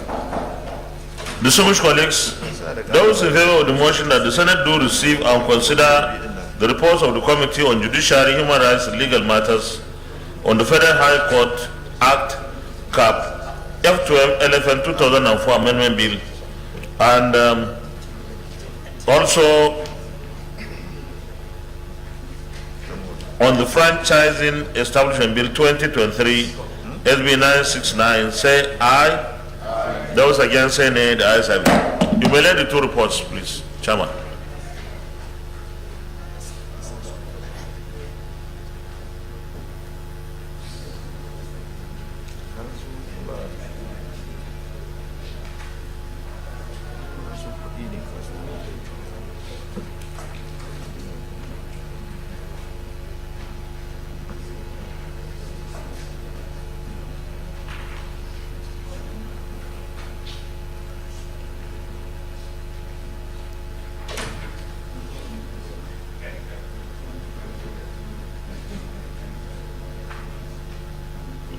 You can present the two reports simultaneously. Thank you, Mr. President. Report of the Senate Committee on Judiciary, Human Rights and Legal Matters on the Federal High Court Act, CAP F12, Laws of the Federation of Nigeria 2004, Amendment Bill 2021 SB 745. Mr. President, distinguished colleagues, I wish to start by making this clarification ab initio that there are two bills which were presented to the Senate as the Federal High Court Amendment Bill. The first bill, Federal High Court Act CAP F12 LFN 2004 Amendment Bill 2021 SB 745, was sponsored by Senator Mukael A. Abiru, representing Lagos East Senatorial District, while the second bill, Federal High Court Repeal and Enactment Bill 2022 SB 1038, was sponsored by the Deputy President of the Senate, His Excellency Senator Ovie Omo Agege, representing Delta Central Senatorial District. The Senate, at its plenary sittings, deliberated on the general principles of the two bills. After extensive deliberations, they were read the second time and referred to the Senate Committee on Judiciary, Human Rights and Legal Matters for further legislative actions and to report back with its recommendations. Mr. President, in paragraph 2, we expatiated on the objective of the bill, which is committed to distinguished colleagues. Then paragraph 3, we talk about the committee's legislative action. And in paragraph 4, we talk about the public hearing that we conducted with respect to this bill. In paragraph 5, we talk about the highlights of presentation by stakeholders at the public hearing. And for the purpose of management of time, I'm concentrating on paragraph 6, Mr. President, where we talk about our observations and findings. Mr. President, distinguished colleagues, having carefully analyzed the presentations and submissions made during the public hearing, we hereby make the following observations and findings. 1, that stakeholders were unanimous in their support for the passage of the bill, as its intendment as sacrosanct to the justice sector reform initiative of this present administration. 2, that the essence of the proposed bill is to fill an obvious lacuna in the extant act as it relates to legal basis for the preservation of real economic values of judgment debts in pre-judgment interest. 3, that in the light of the exponential increase in the number of cases in the court's docket, the workload on judges has become unbearable, and it is taking a toll on their health. Hence, the need for the increase in the number of judges for optimal performance in the dispensation of justice. 4, that with the creation of additional divisions of the court, it is obligatory that more judges are appointed to preside over them and to cater for the increased responsibilities of the court conferred on it by the new Electoral Act. And 5, that the provisions of Section 249 sub 2b of the Constitution of the Federal Republic of Nigeria 1999 as altered envisages futuristic increase in the number of judges of the Federal High Court. That is why it does not expressly make provision for a specified number of judges to be appointed by the court. Our recommendation. Mr. President, distinguished colleagues, the Senate Committee on Judiciary, Human Rights and Legal Matters, to which this bill was referred, having considered same, hereby recommends as follows: that the Senate do consider and pass the Federal High Court Amendment Bill 2022 as amended. I so move, Mr. President, and in conclusion, I thank Mr. President and our distinguished colleagues for the opportunity to serve in this capacity. Mr. President, distinguished colleagues, I also, with your permission, proceed to present the report on a bill for an act to create a framework for the regulation of franchising and to guide the relationship between franchisors and franchisees, and for matters connected therewith, Bill SB 969. Mr. President, distinguished colleagues, the Senate at its plenary sitting on Tuesday, 12th April 2022, deliberated on the general principles of the Franchise Regulation Bill 2022 SB 969. After extensive deliberations, the bill was read for the second time and referred to the Senate Committee on Judiciary, Human Rights and Legal Matters for further legislative action. The bill was read for the first time on the floor of the Senate on Tuesday, 29 March 2022. It was sponsored by distinguished Senator Mukail A. Abiru, representing Lagos East Senatorial District. The objective of the bill is again enunciated in paragraph 2, while in paragraph 3 we talk about our committee's legislative action. In paragraph 4 we talk about the public hearing and the highlight of the presentation by stakeholders contained in paragraph 5. In paragraph I am on paragraph 6, Mr. President. It is noteworthy to state at this juncture that the committee carried out clause-by-clause analysis of the provisions of the bill in the course of its markup sessions after the public hearing. Accordingly, the views canvassed by stakeholders during the public hearing were exhaustively analyzed, and the ones that are germane towards enriching the provisions of the bill were reflected accordingly. Our observations and findings. Mr. President, distinguished colleagues, having carefully analyzed the presentations and submissions made during the public hearing, we hereby make the following observations and findings. 1, that stakeholders unanimously supported the passage of the bill in view of its strategic relevance to the country's economic development, as franchising allows bigger businesses to branch out and grow while giving entrepreneurs chance to run their own operations with the help and support of larger organizations with a proven formula for success. 2, that the bill makes sufficient provisions that seek to further strengthen the National Office for technology acquisition and promotion to embrace all-encompassing multi-sectoral processes of technology acquisition and promotion in furtherance of its statutory mandates.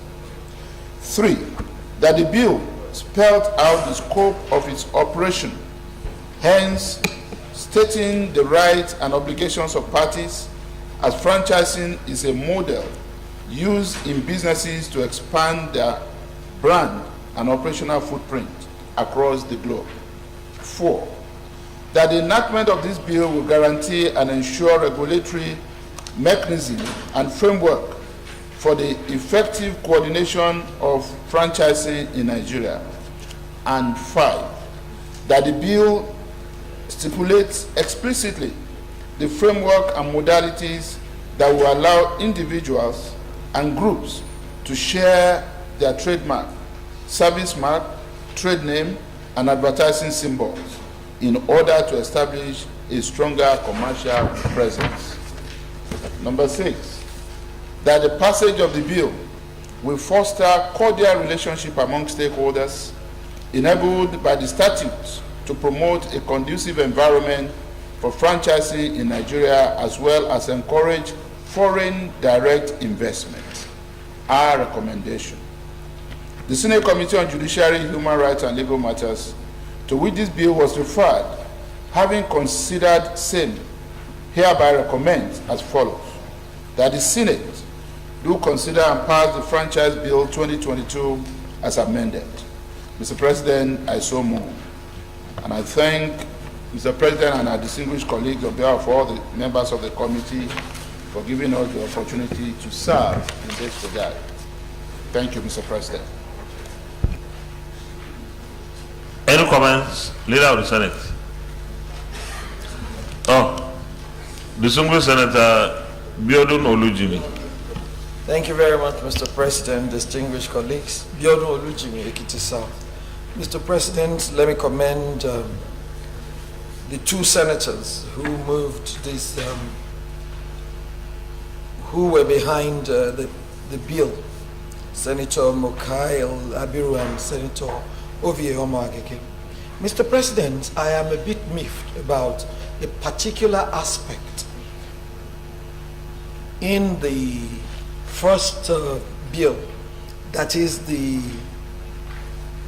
bill for the amendment of Act Cap 12 for the regulation of the award of prejudgment interest and related matters.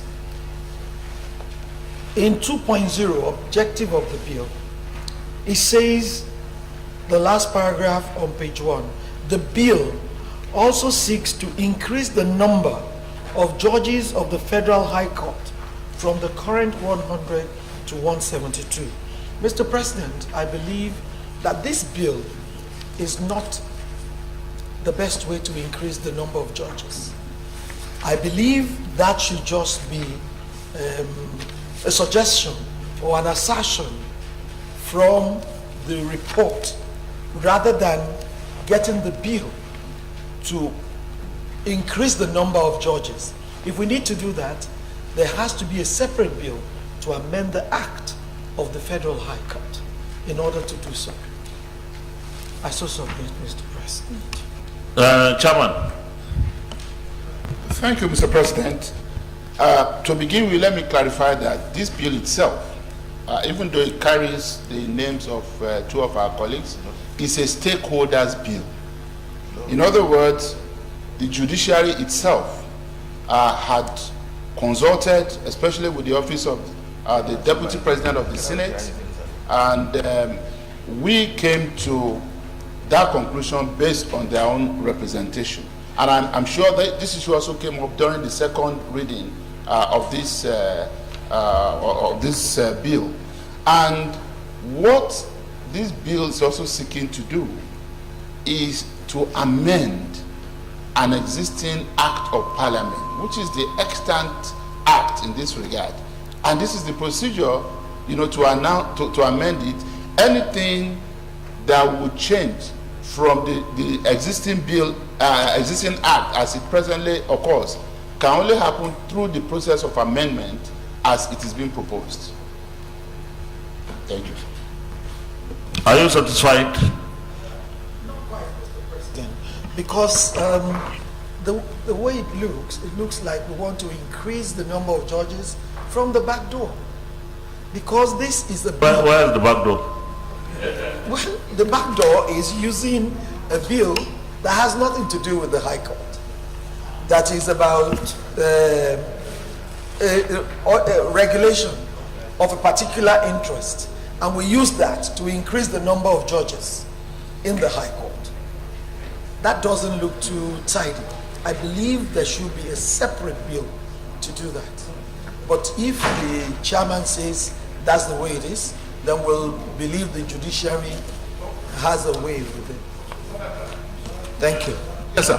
Mr. President, the preamble to the report has taken care of this because it's explained that I wish to start by making this clarification ab initio that there are two bills which were presented to the Senate as the Federal High Court Amendment Bill. The first bill, Federal High Court Act Cap F12, LFN 2000 for Amendment Bill 2021, was sponsored by Senator Abiro, while the second one, Federal High Court Repeal and Enactment Bill 2022, was sponsored by the Deputy President of the Senate, seeking exactly to do what we are doing. The first one from Senator Abiru was more about regulation. The second one from the Deputy President of the Senate was more about increasing this number based on representation from stakeholders in the judiciary. And what our committee did was to consolidate these two bills, which is consistent with agreed, customs and conventions of Parliament. I think this is fine. Well, it's normal, it's common, and it stands to reason. So we go to when we come to this thing. If you have a suggestion of a title, then we can suggest when we consider the leader of the Senate, Committee of the Whole, please.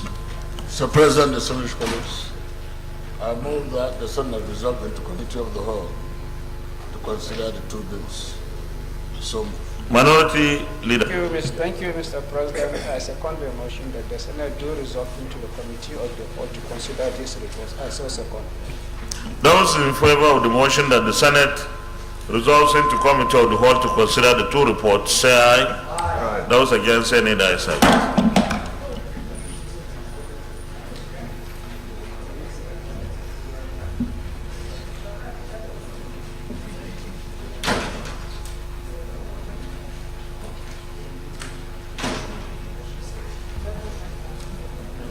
Federal High Court Act, Cap F12.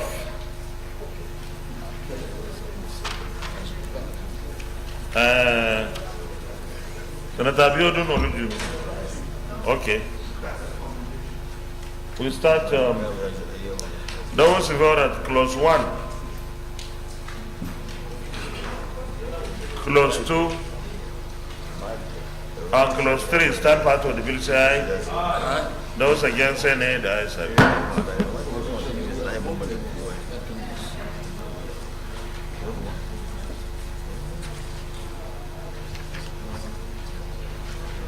Those in favor that the short title stands part of the bill, say aye. Aye. Those against, say nay. The ayes have it. Those in favor that the explanatory memorandum on page 3 stands part of the bill, say aye. Aye. Those against, say nay. The ayes have it. Those who are the long title on page 1 stands part of the bill, say aye. Aye. Yes? Oh, there's no suggestion. Amendment, please. That's not the legislative language. Okay. Mr. President, distinguished colleagues. You are amending the long title. The long title. Okay.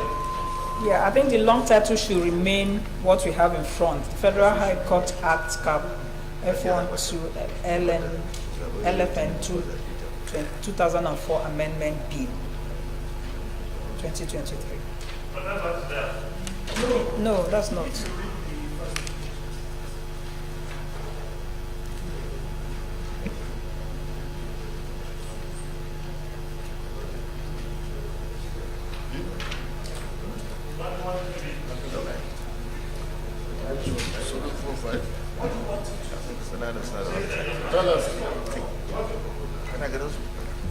Federal High Court Act Cap F12 FLN 2004 Yes. Amendment Bill 2020.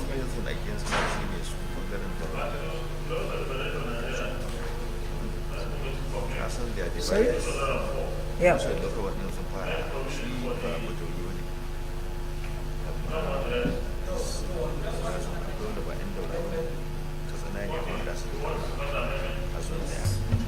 I second as moved, Mr. President. As moved.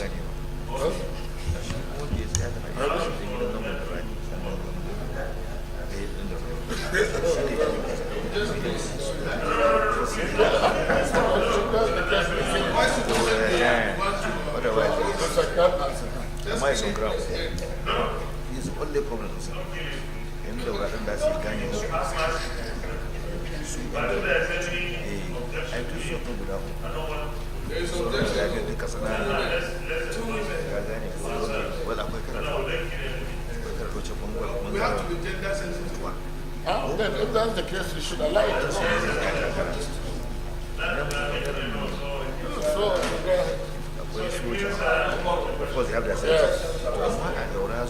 No, please, not killing.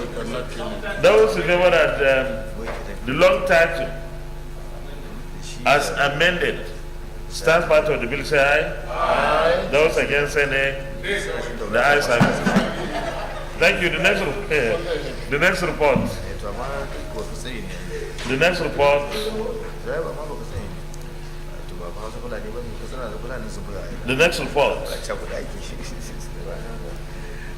Those who were at clause 1, clause 2, clause 3, clause 4, requirements of franchise agreement, clause 5, clause 6, clause 7, clause 8 on page 6, clause 9, clause 10. Stand part of the bill, say aye. Those against, say nay. The ayes have it. Those were the clause 11 on page 8, clause 12, clause 13, clause 14, clause 15, clause 16 on page 11, clause 17, clause 18, clause 19 and 20. Stand part of the bill, say aye. Those against, say nay. The ayes have it. Those in order the interpretation on page 12, stand part of the bill, say aye. Those against, say nay. The ayes have it. Those in order the short title on page 18, stands part of the bill, say aye. Those against, say nay. The ayes have it. Those in order the explanatory memorandum, stands part of the bill, say aye. Those against, say nay. The ayes have it. Those in favor of the long title, stands part of the bill, say aye. Those against, say nay. The ayes have it. Leader of the Senate, plenary. Mr. President, I move that the Senate reverse the plenary for the charter report progress. I so move. Minority Leader. Thank you, Mr. President. And which colleagues? I so second. Distinguished colleagues, those who favor the motion that the Senate reverse plenary for the charter report progress, say aye. Aye. Those against, say nay. The ayes have it.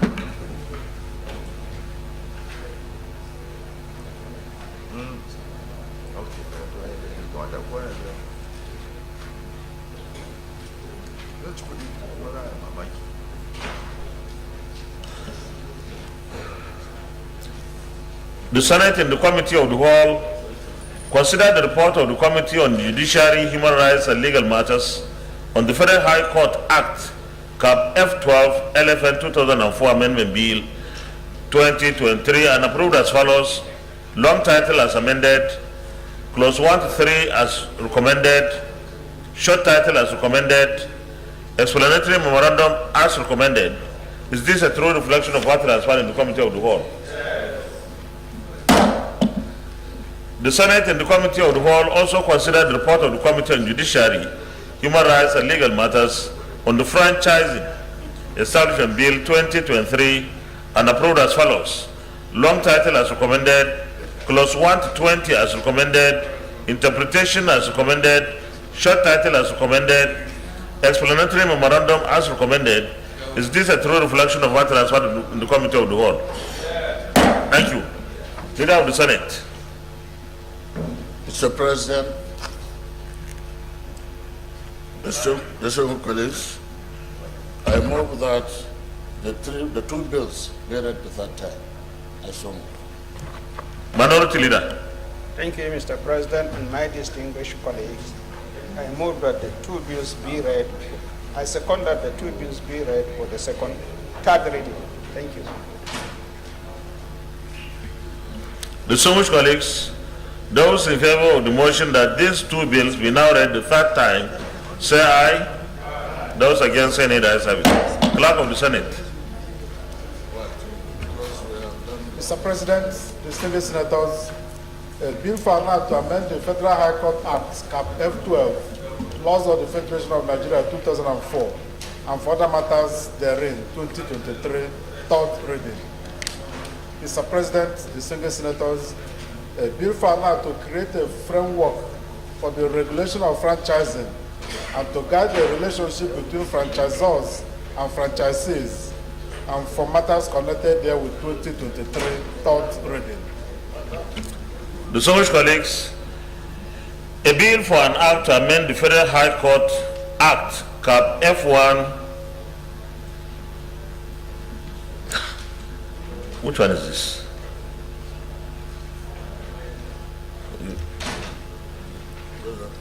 Come.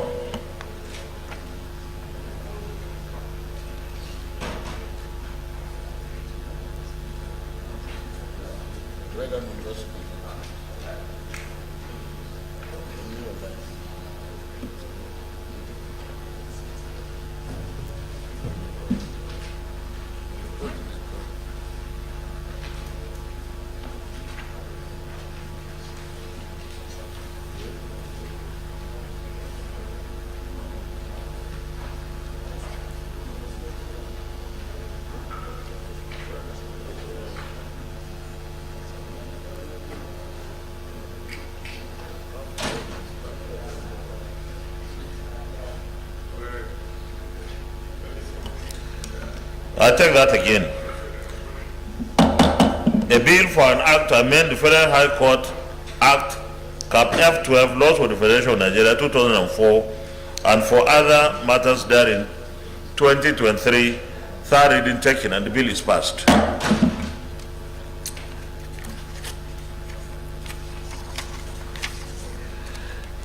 A bill for an act to create a framework for the regulation of franchising and to guide the relationship between franchisors, is it? And franchisees, and for matters connected therewith, 2023, third reading taken, and this bill is also passed. Congratulations to the sponsors and to the industry and to the judiciary. Leader of the Senate. Mr. President, distinguished colleagues, the ninth order of the day is the presentation and consideration of the report of the Committee on Trade and Investment on the oversight visit, 2022 oversight visit to Lagos International Trade Fair Complex. Mr. President, you may wish to invite Senator Al-Ghali Said Ahmed, Chairman of the committee, to move a motion for the Senate to receive and consider the report. Chairman, Senate Committee on Thank you, Mr. Trade and President. Investment. My dear colleagues, my name is Saidu Al-Ghali. I represent Gombe North. Mr. President, Give us a summary, please. That the Senate do receive and consider the report of the Committee on Trade and Investment on the 2022 oversight visit to Lagos International Trade Fair Complex. I so move. Senator Chukuma Francis Ibezim. Thank you, Mr. President, distinguished colleagues. Chukuma Frank Ibezim, representing Imo North Senatorial District.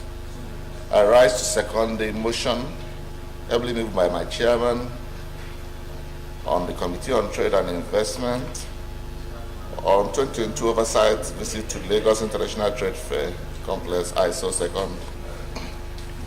Thank you.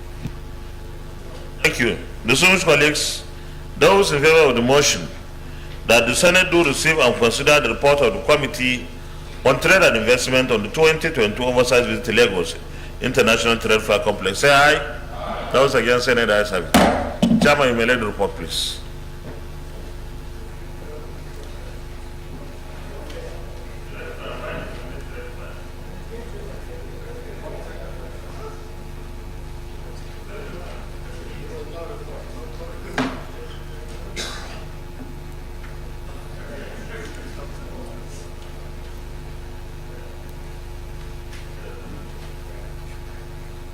Senator Nume, I appreciate your contribution. You may present your report now. Mr. President, my distinguished colleagues, introduction. In exercise of the powers conferred on the committee under Section 88 of the Constitution of the Federal Republic of Nigeria 1999 as amended, and Chapter 13, Rule 60, Senate Standing Order 2022 as amended, the Committee on Trade and Investment conducted oversight visit to Lagos International Trade Fair Complex on 26 August 2022 to evaluate and assess its performance consistent with the mandate under the Lagos International Trade Fair Complex Management Board Act Cap L2 laws of the Federation of Nigeria 2004. Objective of the oversight: to ensure effective utilization of the powers of the governing board of the Trade Fair Complex to drive the process of national economic development using the complex as veritable instrumental tool. Evaluate the performance of the Trade Fair Complex in the context of current economic realities that require significant input of revenue-generating agencies in supporting increased flow of funds into the Federation account. Assess the functionality of the Trade Fair Complex in maintaining existing business, collaboration with related corporate bodies, attraction of capacity development program, and ensuring the innovation of modern business ideas to make the complex economically enterprising as a world-class facility. Identify the challenges that directly or indirectly mitigate against its fiscal expansion, commercial visibility, and corporate efficiency in achieving the objective for which it was set up, consistent with its legal framework, and assess the status of 2022 budget implementation in preparation of the 2023 approaching budget defense. Mr. President, let me go to findings. The findings: A, the visibility and the functionality of the International Trade Fair Complex has become low in recent times as a result of reduced conduct of international trade fair and infrastructural gap that clearly indicate the need to expand the complex to accommodate more investors to boost its potential enterprise. Increased flow of revenue due to multiple factors ranging from uncertainties of lease agreement between the complex and leases to huge infrastructural gap despite an expansion opportunity that will accommodate more traded manufacturers and varied classes of businesses. The Lagos International Trade Fair Complex is being funded under the national budget, while its revenue is remitted directly to the federal government through the Treasury Single Account, TSA. Absence of modern facilities, installation, and devices that are needed to enhance visibility of the complex and generate more revenue to the government. These include, not limited to public toilet, bathroom, public waste bin, digital billboards, and e-commerce website, to mention but a few. Inadequate collaboration with relevant commercial enterprises, locally and internationally, to boost the business for complex due to limited operating environment. Based on several requests by stakeholders appealing to the management of the complex for expansion of their premises to accommodate the over-increasing demand of MSMEs of the initial land leased to them several years ago, which has naturally descended to congestion.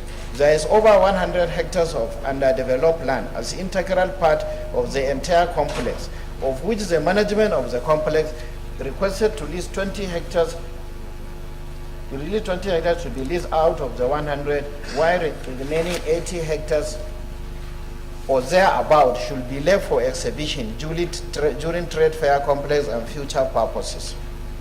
Around 2018, the concession of the BPE was terminated by the federal government due to apparent failure of the concessionaires with a huge unsettled debt of about 6.5 billion naira to the federal government. The revenue profile of the complex was about 800 million annually under the management of the complex. Between 2019 to date, the revenue dropped drastically to about 300 million due to effect of COVID-19 pandemic, an obvious embargo on the BP on limited renewal of term of leases from 25 to 6 months.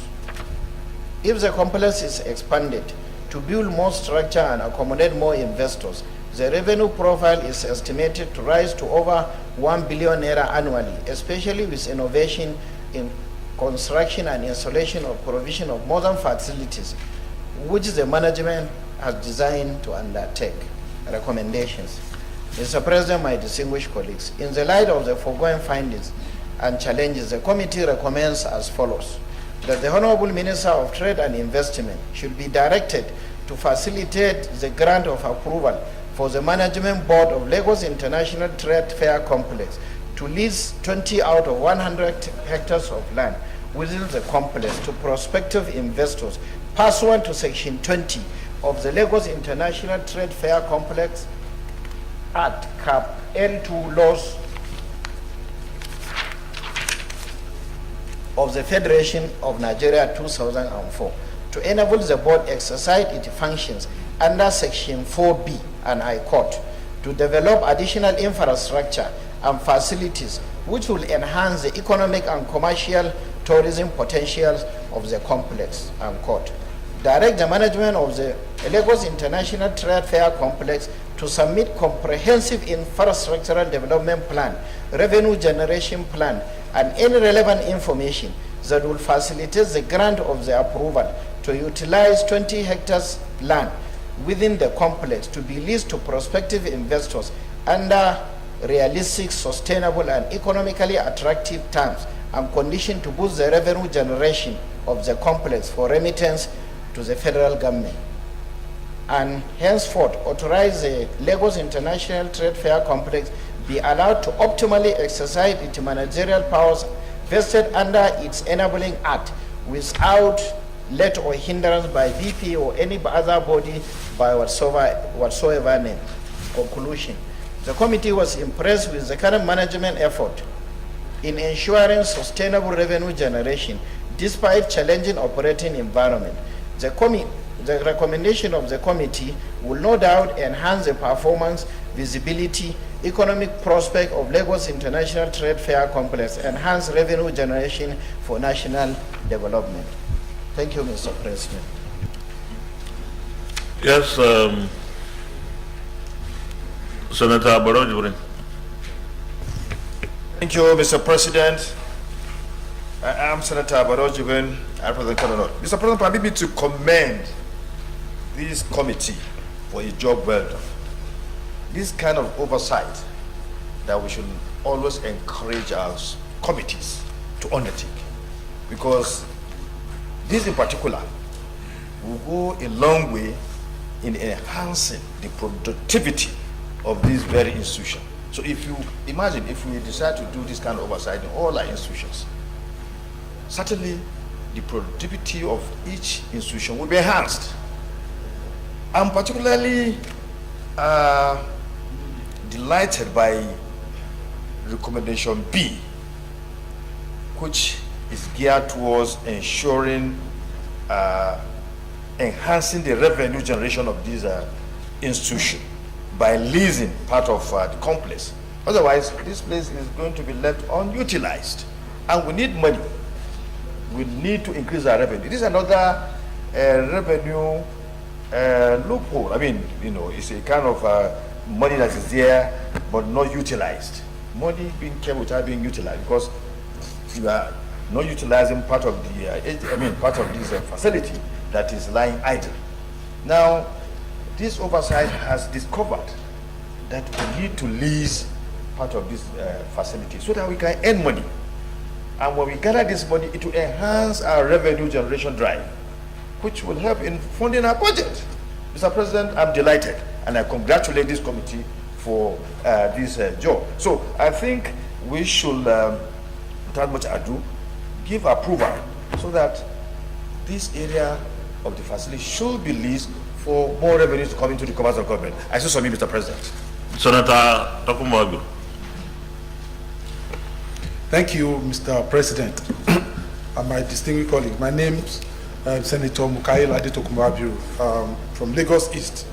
I also would like to commend the committee, and in particular the chairman, for this oversight role, because I believe very strongly these are ways that we can put in place to continue to monitor the assets of government and also ensure that they are efficiently utilized.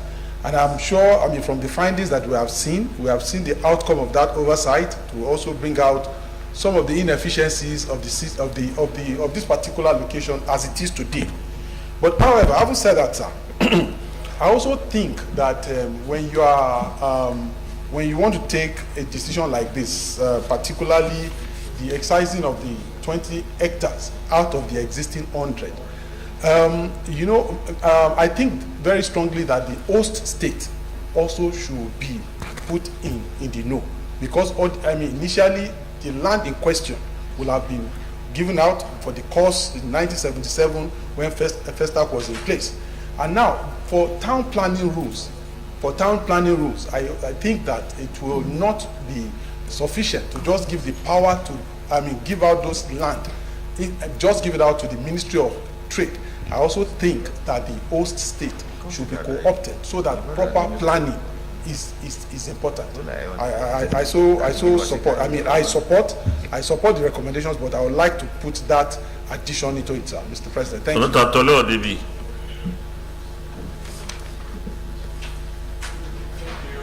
Mr. President, my very able distinguished colleagues, let me lend my voice to these very important report. I'm also a member of the Trade and Investment Committee, and I can attest to the fact that visiting the trade complex was a very sobering experience. It's an eyesore, and to see the edifice that was once a symbol of strength, a symbol of the capacity of the country, to be what it is now, it speaks volume. But I haven't said that. I think in initiating these kind of revenue opportunities and generation, I totally agree with my colleague here that a collaboration probably with the state government would probably be the best, because if you look at what had happened to the National Theatre in Lagos, you'll see that it was a collaboration between the private sector and the state government and quite a few other people, and they were able to maximize and get the very best out of it. If we leave it to just the civil servants and people that are working there to just lease it out haphazardly with no planning, it can also become what we are hoping it shouldn't be. So I think, yes, it's a good idea, it's a good plan. It's something that will enable the government to generate revenue, but I think in doing this, it has well thought through, and also the Lagos State government should be brought into the know and see how they can work something and maximize the potential of that site. I thank you very much.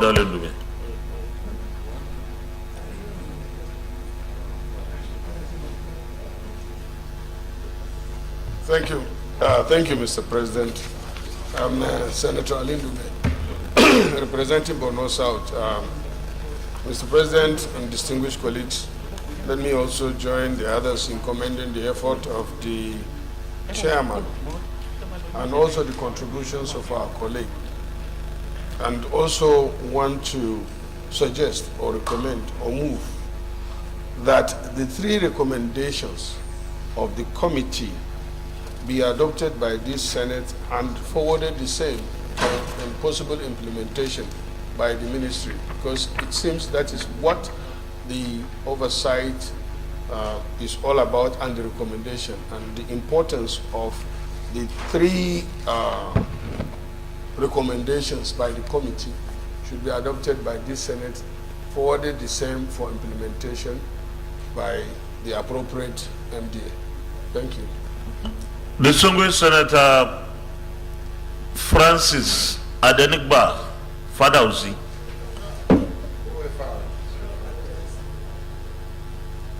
Thank you, Mr. President. You are welcome and Happy New Year. My name remains Senator Francis Adenigba Fadausi. I represent the good people of Osun East.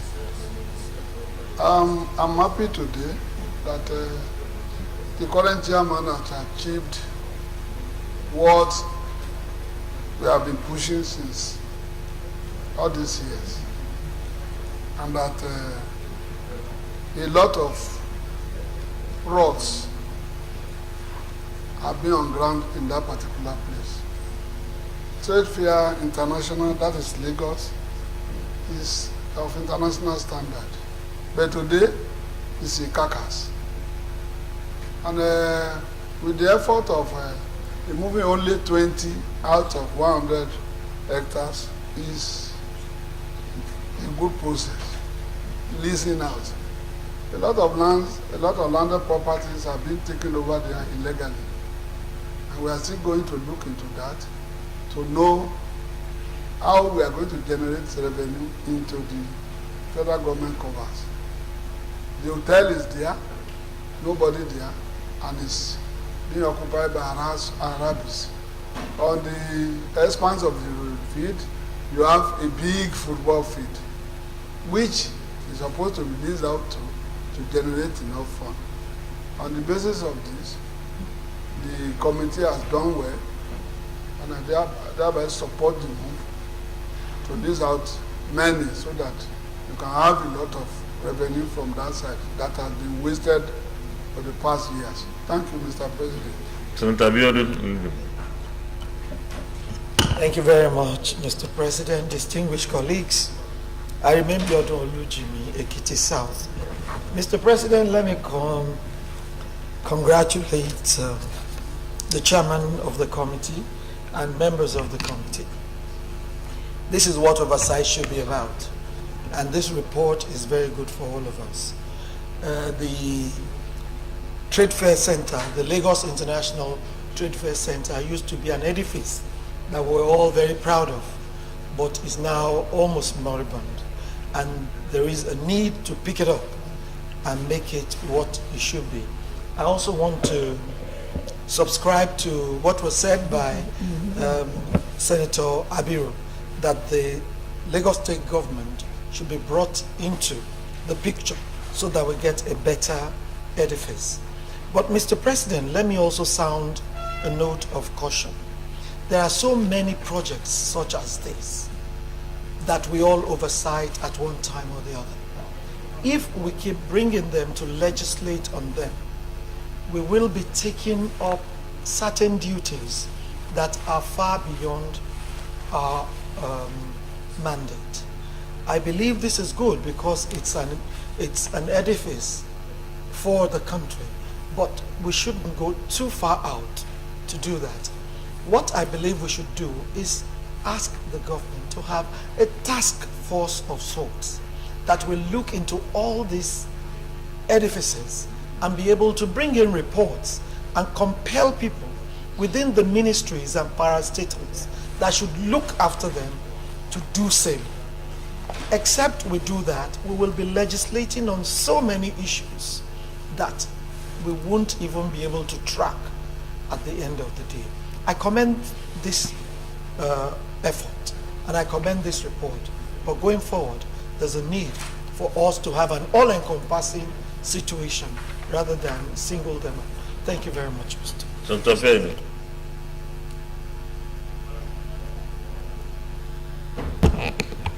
Thank you, Mr. President. Mr. President, I also join in commending the efforts of this committee. And in doing that, I just want to also emphasize on the need to bring Lagos State government into this.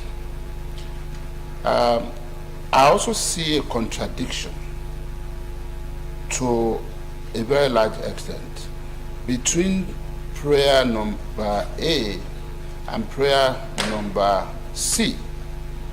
What do I mean? In the first instance, Mr. President, prayer A asking that the Honorable Minister of Industry be directed to facilitate the grant of approval to the management of the trade fair to lease at least 20 out of 100 hectares of land within the complex to prospective investors.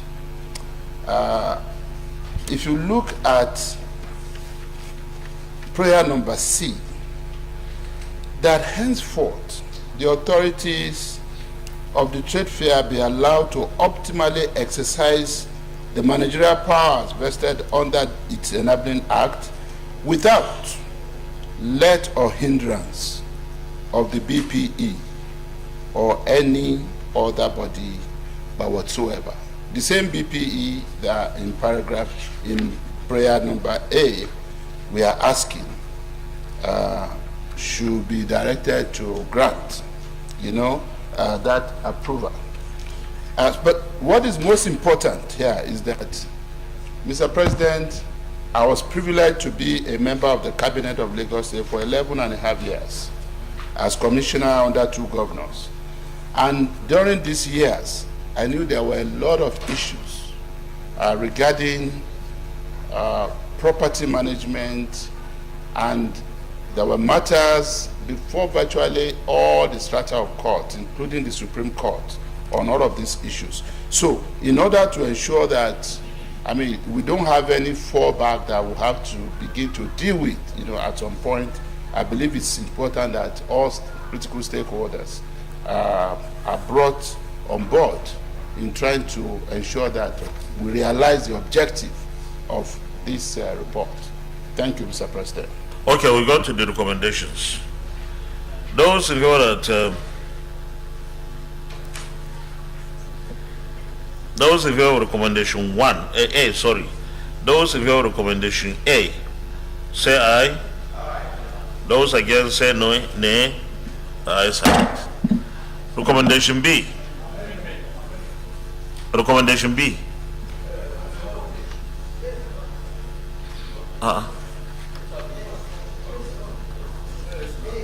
We are in B. Those in favor of recommendation B, say aye. Those against say nay. Ayes have it. Recommendation C. Those in favor of recommendation C, say aye.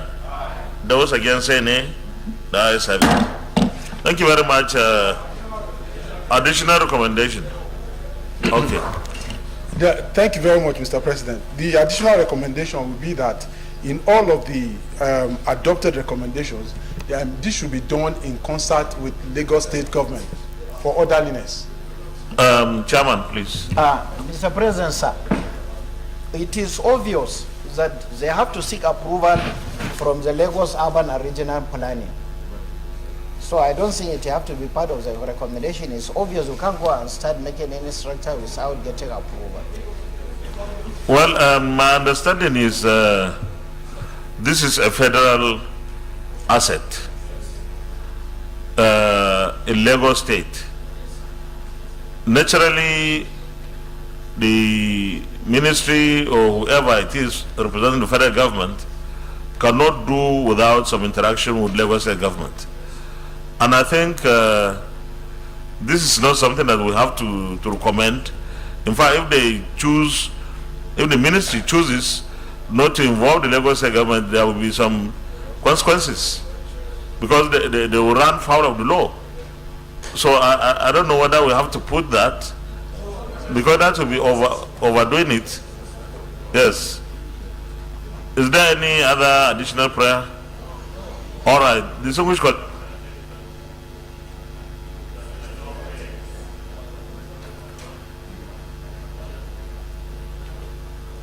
It has been a long day. We are standing down the concurrence Leader of the Senate, Plenary Legislative Day, please. Standing down to concurrence, because we still have something. Okay, Mr. President, distinguished colleagues, I move that all the remaining items in the order paper be stood down to another legislative day. Minority Leader.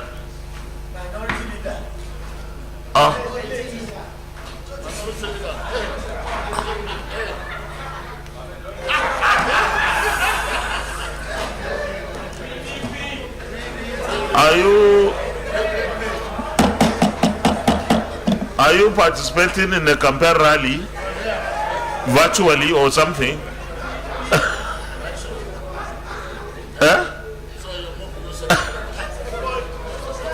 Thank you, Mr. President, and my distinguished colleagues. I second the motion heavily moved by the leader. I so second. Thank you very much, Minority Leader. Those in favor of the motion that we stand down the consideration of the remaining items on the order paper till another legislative day, say aye. Aye. Those against, say nay. The ayes have it. The Senate is hereby adjourned to tomorrow, Wednesday, the 25th day of January, 2023 at 10 a.m. prompt. Thank you.